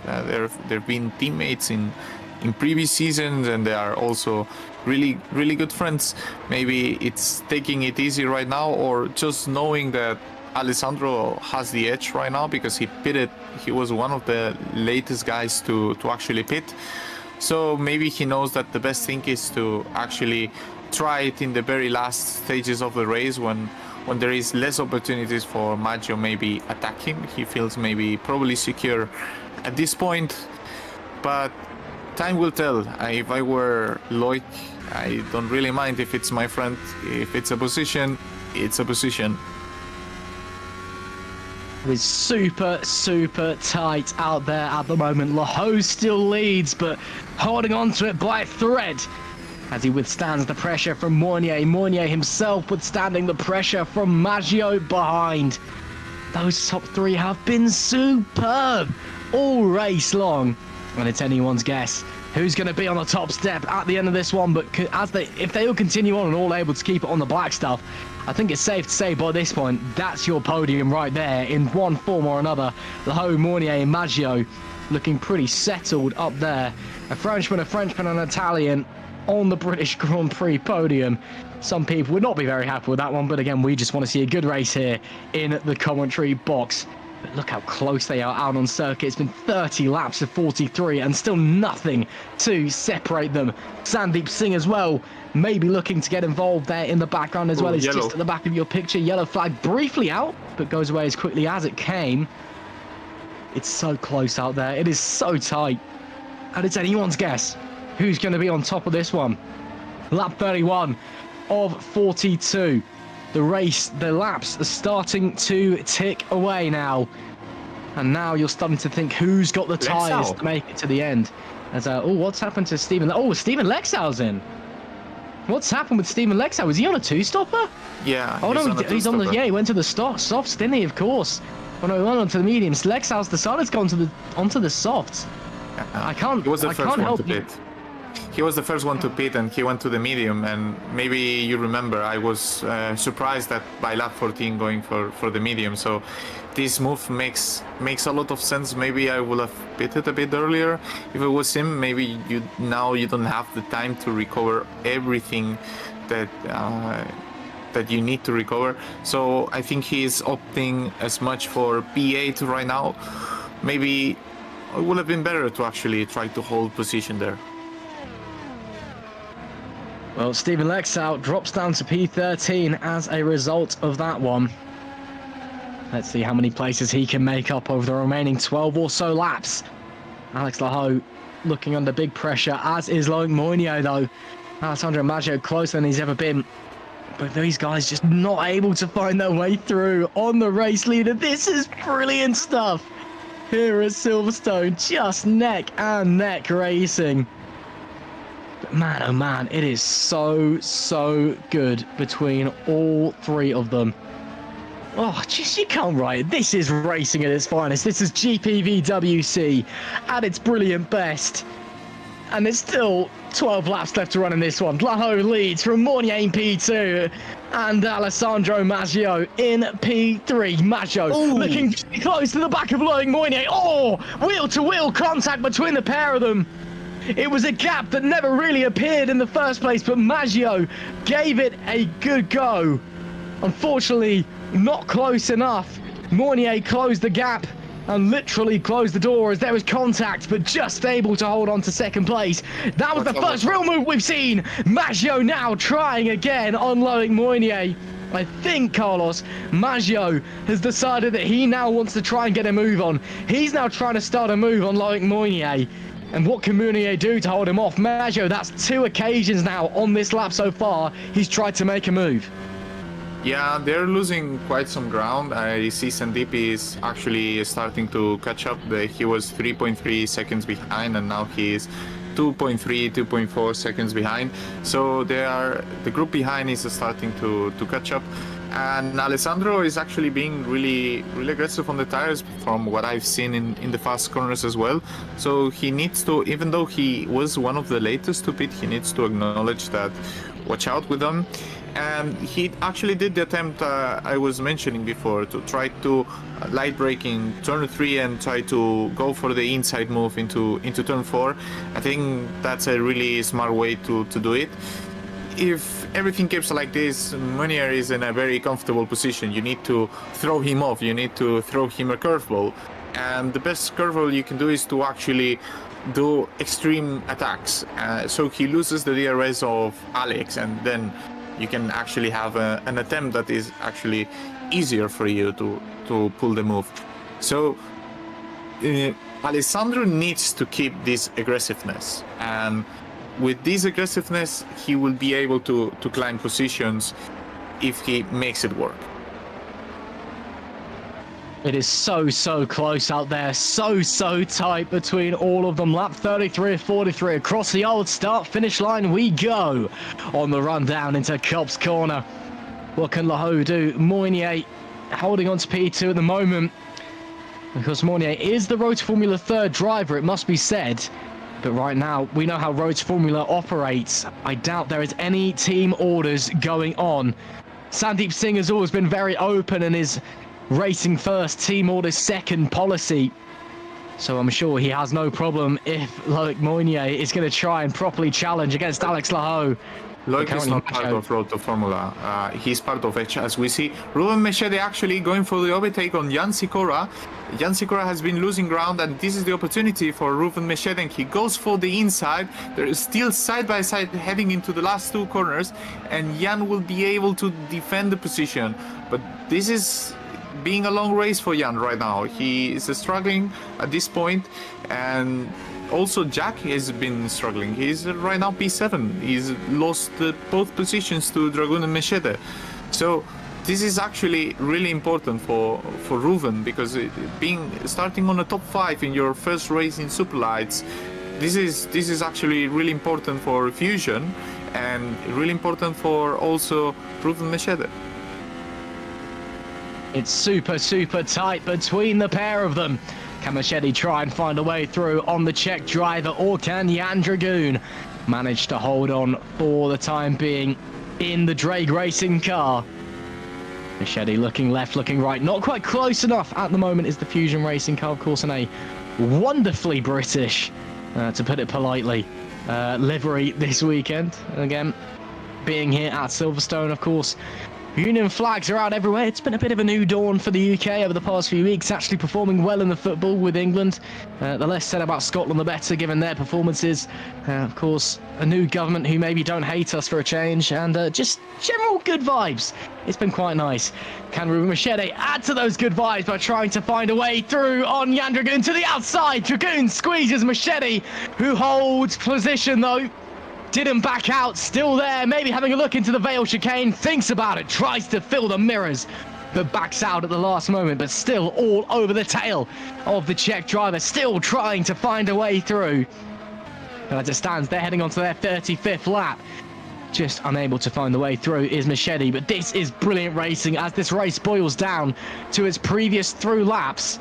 It's so tight, that fight for the lead, this fight for 5th place. Jack Mayer's not far behind these two either. If they continue to fight, it could be very, very close in this fight for 5th place. Sandeep Singh's in a bit of no man land. Actually, Sandeep Singh is slowly catching the likes of Maggio, Mornier and Laho. I don't think he's got enough time though. Here goes Machete once again looking, tried to pull off a Sebastian Vettel-esque move down into Brooklands. Not quite close enough to make it stick. But you've got to say, Ruben Machete looking very, very pacey at the moment, Carlos. Looking for a way through on Jan Dragoon. Yeah, I think this is the key of the race. Right now, it looks like Dragoon ran out of tires already, and there is still a lot of laps to go. And this is what I was mentioning before with the life of the tire. And Sandeep is actually catching, and we already know Sandeep is really good with tire management. And right now, it looks like Machete. It's gonna be a matter of how much time is it gonna take him to pull the move. Contesting for more than a P5 right now, it looks difficult for Ruben, but I think you can be pretty satisfied with the P5 if you actually manage to make it. So just try to be strategic, try to make Jan to use his tires in the corners that you want to actually save. Keep the pressure down and you will actually make it. And the fight for the lead, I can see Maggio and Loic are actually eating Alex. I'm not sure how Alex is gonna be able to keep the position, and as we see Ruben trying to go for it again, I think it's a bit too far this time to actually going for a move. But yeah, this is when you pit so early, you actually need to be aware of taking care of the temperature of the tires and everything until the end. So yeah, even though you were the last one to pit in this case, I'm referring to Jan Dragoon, you actually still need to take care of the temperature of the tires. As Lexau is still progressing in P10 right now, he is the only one who went for a two-stopper, and I think he will be able to win a pair more of positions with Fidok and Vincent Gutt, and I think that will be probably the best thing he can do right now. He is actually winning about, yeah, well, Jack is losing a lot of time right now. He is struggling a lot. He's winning about 1.8 seconds a lap on Jack. So yeah, right now Jack has had problems with the tire right now. Essentially, it's been a disappointing affair for Jack Mayer out there.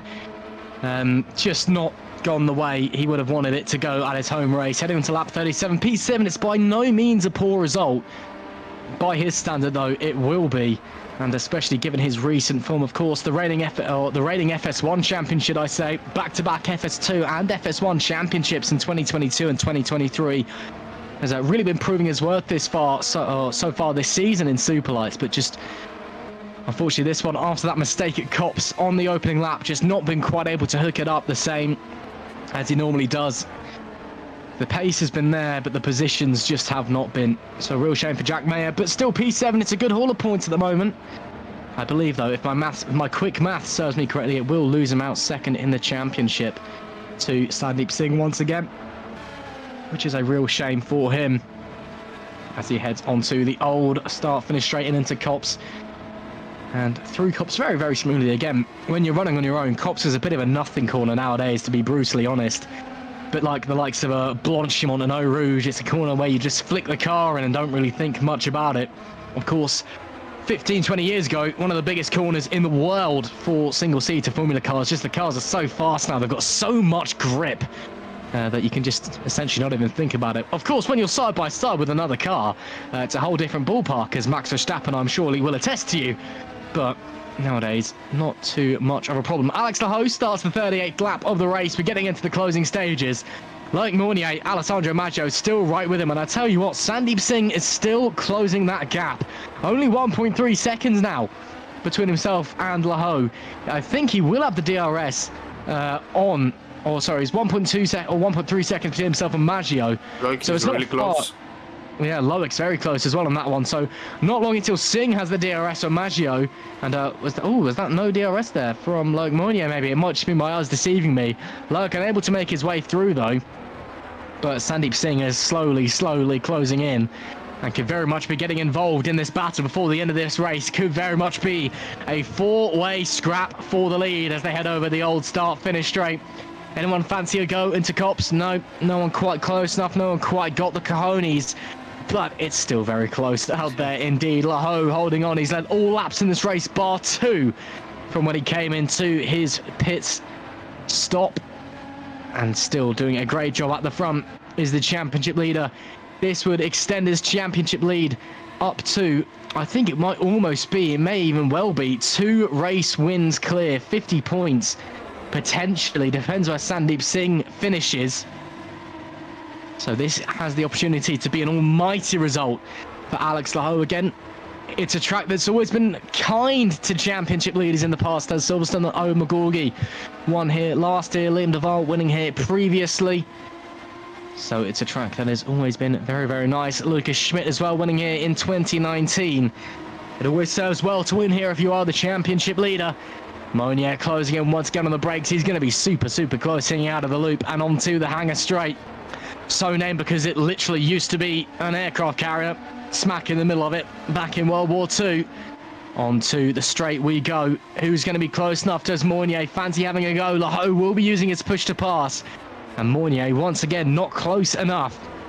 At this point, I feel like, Carlos, it's got to be almost a bit of a snap move. You've just got to see the gap and go for it rather than trying to build the move. Because Loic Mournier has been stuck behind Alex Laho time and time again this race.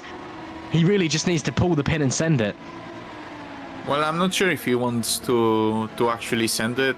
I think he has had the opportunities to go for it, and he's clearly not going for. I'm not sure if it's that strategic because he believes he cannot keep Maggio. Maggio is really close right now. Maggio will have a move right now on Loic, although yeah, the dirt here is it's really bad, and Loic is closing, and he was really far away right now. He used push to pass to defend himself from Maggio, so I wonder if Maggio actually ran out of P2P. But yeah, this is I think Loic either is strategically wise, thinking I can overtake Alex at any point and then I will just do it at the end, so I don't give opportunities to Maggio to actually have a chance, or I'm not entirely sure why he's not trying it. But definitely there is quite a lot of respect between the two Frenchmen here in Superlights. And yeah, probably we will see something happening in the very last laps. Sandeep is catching, but I don't think he has like a differential pace to actually go for a move. And as we saw, Mechede is still trying it, but not there yet quite.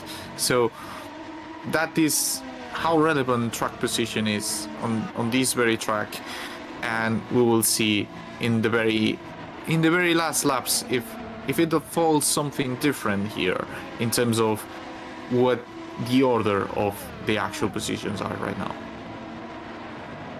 It's so close out on the racetrack. Lap 40 of 43, time is ticking away. And the tension is raising. Laho trying to break the toe, heading down the Wellington straight. Meanwhile, Mournier could be under threat big time from Maggio here. Maggio has a look to the inside. Unable to make the move work, but starting to fill the mirrors.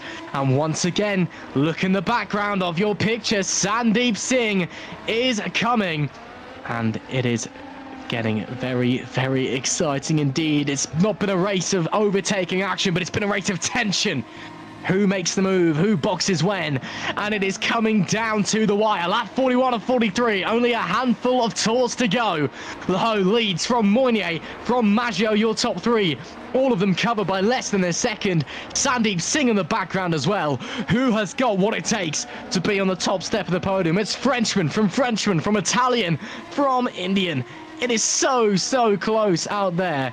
Jan Dragoon a little bit too far back to get involved in this one in P5, but still, what a race we've seen, and what a race it is boiling down to be here at Silverstone as they head through Brooklands and Lutfield and into Woodcut, past the BRDC building on the inside there and the old pit complex, a building which, it must be said, has not stood the test of time very well, but still iconic, even if it is falling apart a little bit.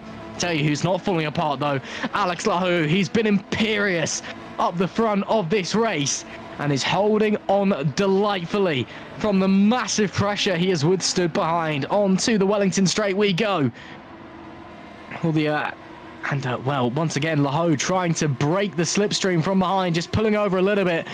Moynier following him down. Moynier with the DRS. Moynier close, but not close enough.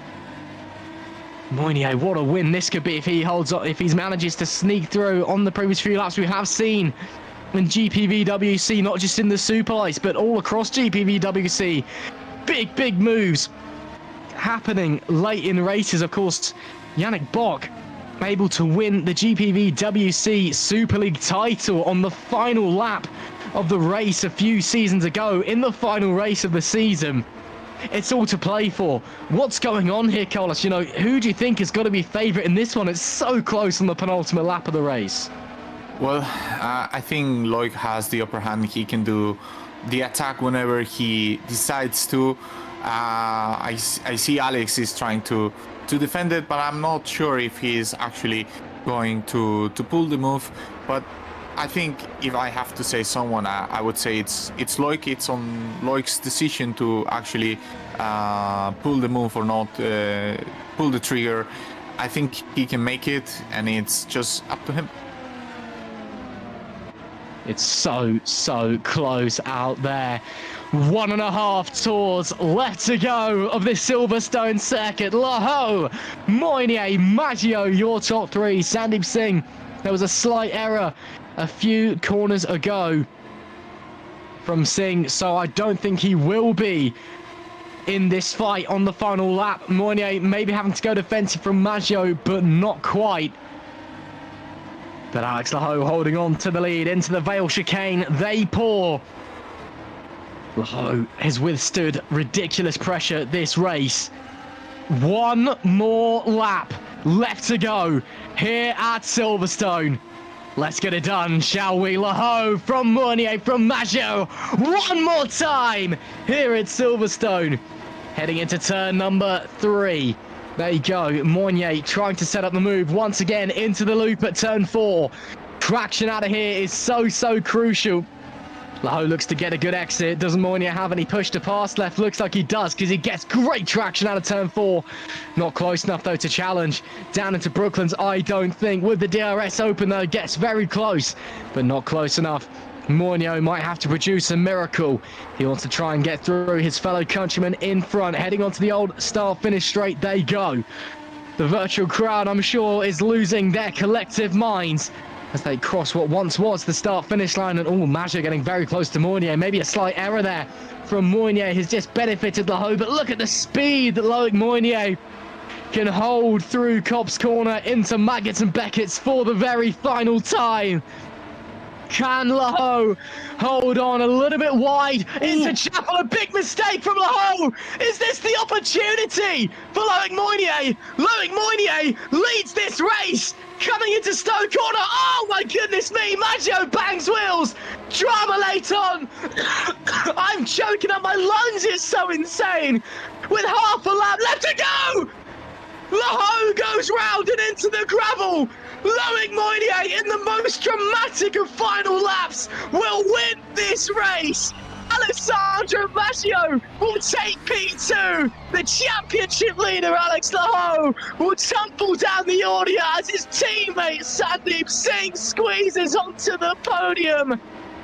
Tell me I'm not having Northamptonshire dreams. Unbelievable stuff here at Silverstone. A small mistake from Alex Laho that had major consequences. Loic Moynier wins the Superlights race at Silverstone. Alex Laho suffers heartbreak. Oh my goodness me, Carlos, what have we just seen? Unreal! Yeah, it was a mistake he did in at the exit of Chapel, and here, well, I think Alessandro had to give a gap because, as the rules state, you need to, if you have the front wing there, you need to leave a gap, and probably he didn't give it there. It is rough because you always wanted to finish it clean and to not have any kind of issues, but that's probably something that the stewards will have a check in. But yeah, at the end of the day, all this happened because the mistake Alex did in at the end of sector 2. I cannot comprehend what I've just seen. I simply cannot. Alex Laho led the entire race, and Loic Moynier, after a dramatic final lap, has come out on top. You've got to feel for Alex Laho, a small mistake laid on, and he's just sat there on his own. Oh, God, that is a depressing image, isn't it? But you've got to feel for the championship leader.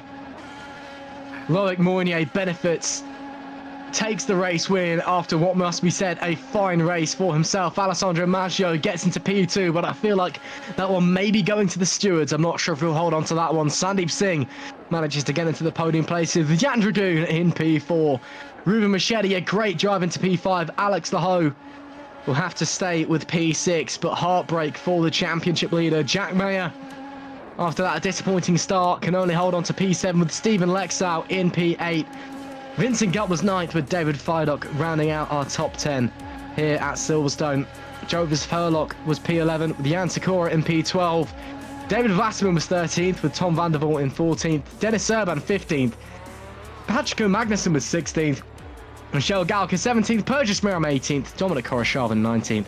And Florian Gaia in P20.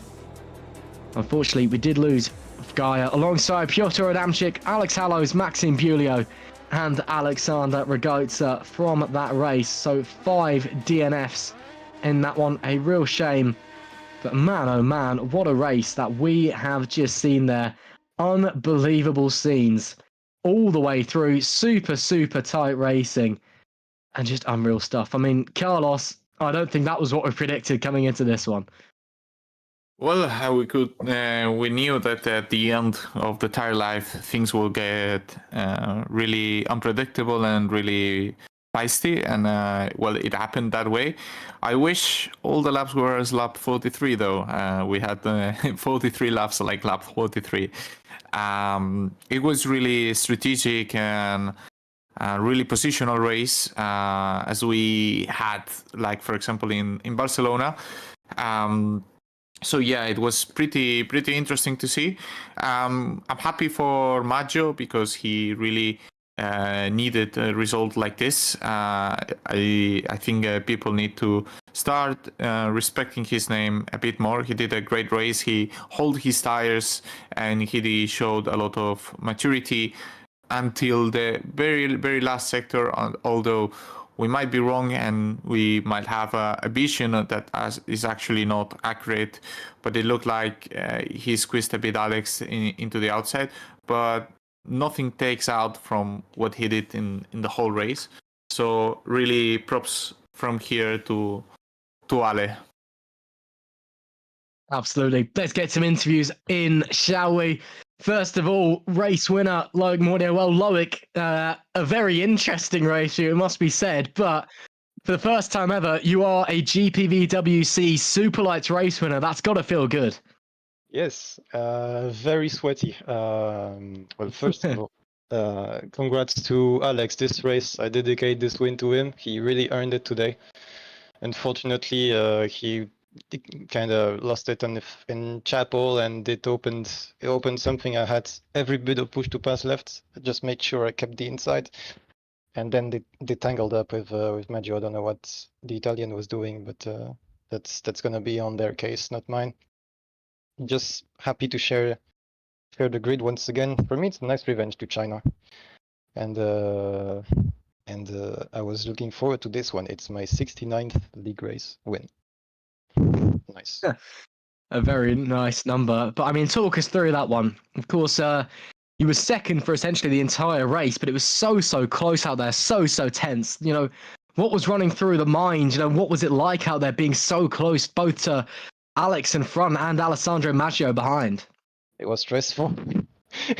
I don't. It's not every day I get to be so close to these guys on a regular basis. They're 20 seconds ahead of me. These guys. So just a very good car. I came in practice fairly late. Felt very good throughout the small bit of practice I had. Lots of confidence in the car itself, but yeah, the first laps were kind of hairy. And once I settled in behind Alex, I knew I could just follow his lead and ultimately get myself in a good position. Throughout the race, you learn they had much less swing, which meant that in the second half of the stints, they were a bit more in the difficult sides. And I could just try my opportunity on every straight towards the end. I just needed this one moment, and I had it at the very end. So, yep. It looked like you could have had the chance earlier. Like I think you were trying to wait more until the end to actually have the attempt, because at some points you were really close. It looked like you only needed to deploy the P2P to actually overtake Alex. Do you think this is the way to go heading into the next race?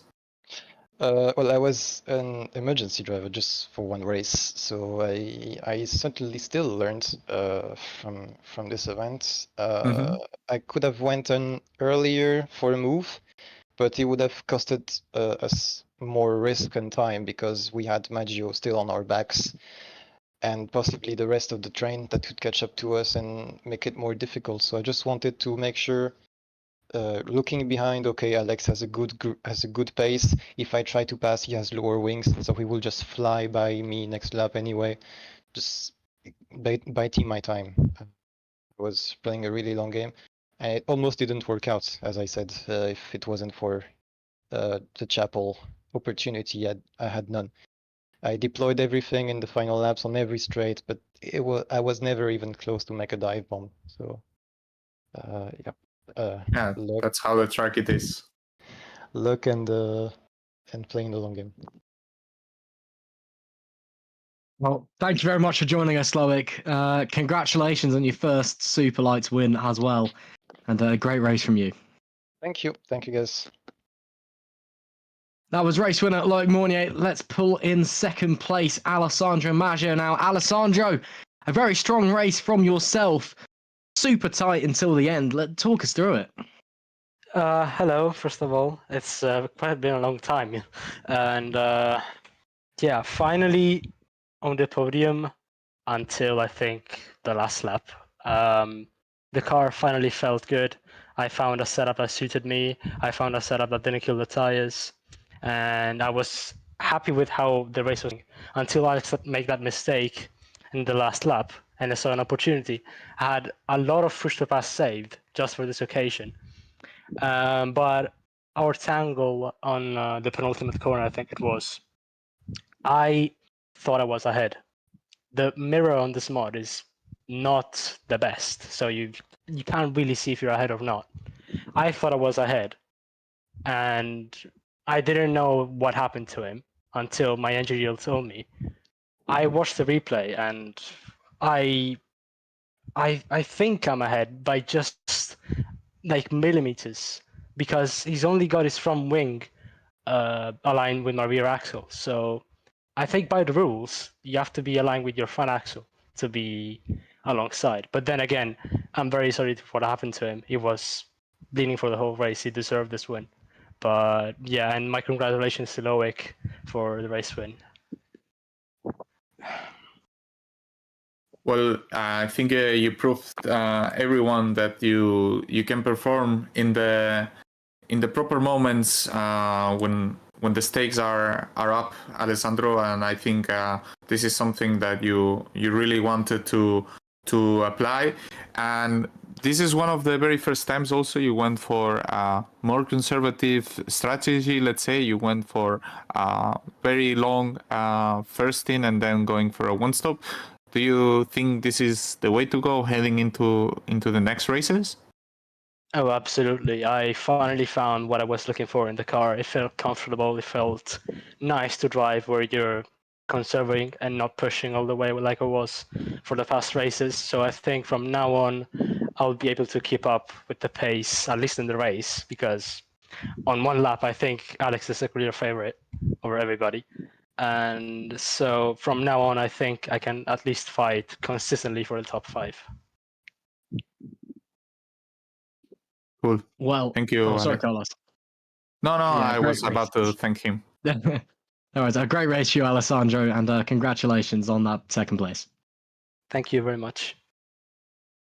Let's pull in Sandeep Singh as well, because I'll be interested to hear what he has today. Sandeep, a podium for you at the end of today, but maybe not the result that Rotor Formula wanted at Silverstone. Talk us through it. It was a boring race. Can you elaborate on that? Hold on, what time is it? Yeah, I can swear. DRS is rubbish. Slipstream's rubbish. Dirt year's rubbish. It was boring. Yeah, I was bored, to be honest. Have you considered maybe pitting a bit earlier to have a bigger undercut in terms of but it's the risk, right, of not having a gap, but yeah, there's no gap. Maybe just going for an alternative tire, maybe, and maybe have an upper hand at the end. The hards are useless. They shouldn't even be in the tire in this round. No, they're not. There was literally only one strategy: soft, medium, pit. This window, that was it. It was a pretty boring race, to be honest. Hard to follow. Yeah, not much to say, to be honest. Well, a podium's a podium at the end of the day for you, and still a good haul of points for the team as well. So congratulations, Sandeep. It's only 3rd and 6th. It wasn't that good, but thanks. Yeah. No worries. That was Sandeep Singh. I think we've got time for one more. Have we spoken to Ruben Machete already? I don't think we have, so we'll speak to Ruben Machete.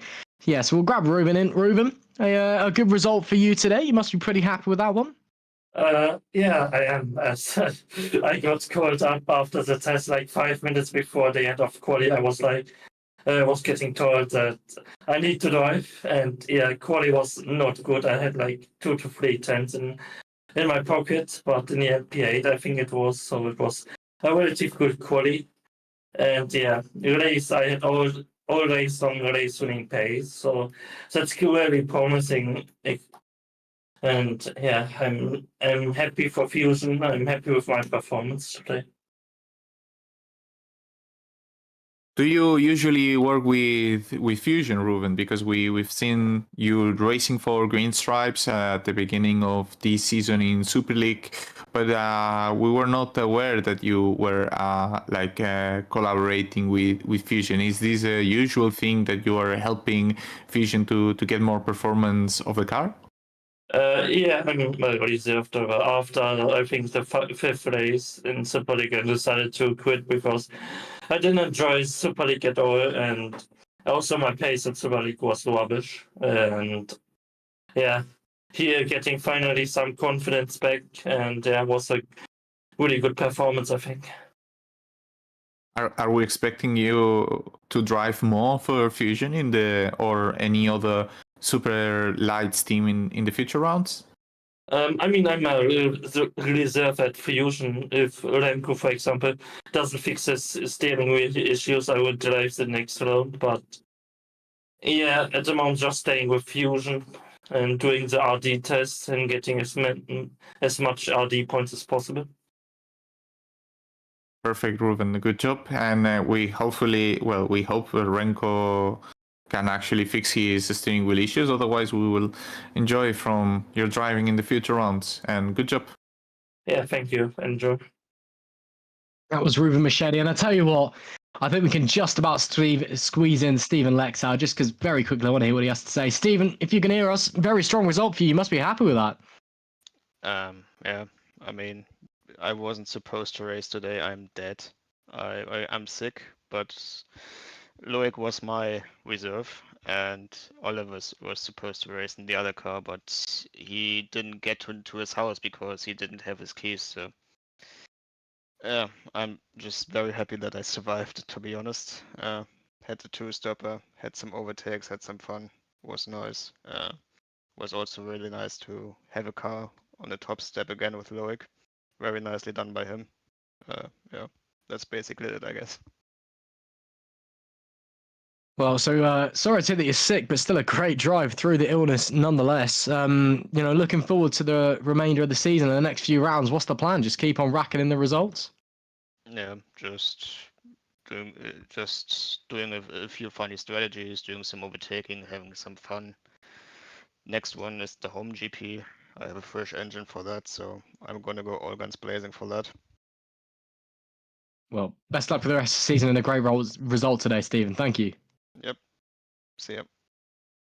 That is all the time we've got for in interviews. So very interesting to hear after a dramatic end of this Silverstone race. Thank you very much for joining us for the 9th round of the GPVWC Super Light season. Of course, GPV will be back 2 days' time. We'll be here with the Super League. You can see the likes of Carlos Martin racing in that one. But thank you very much for joining us for this one. It's been a right pleasure. We'll see you next time. See you next time.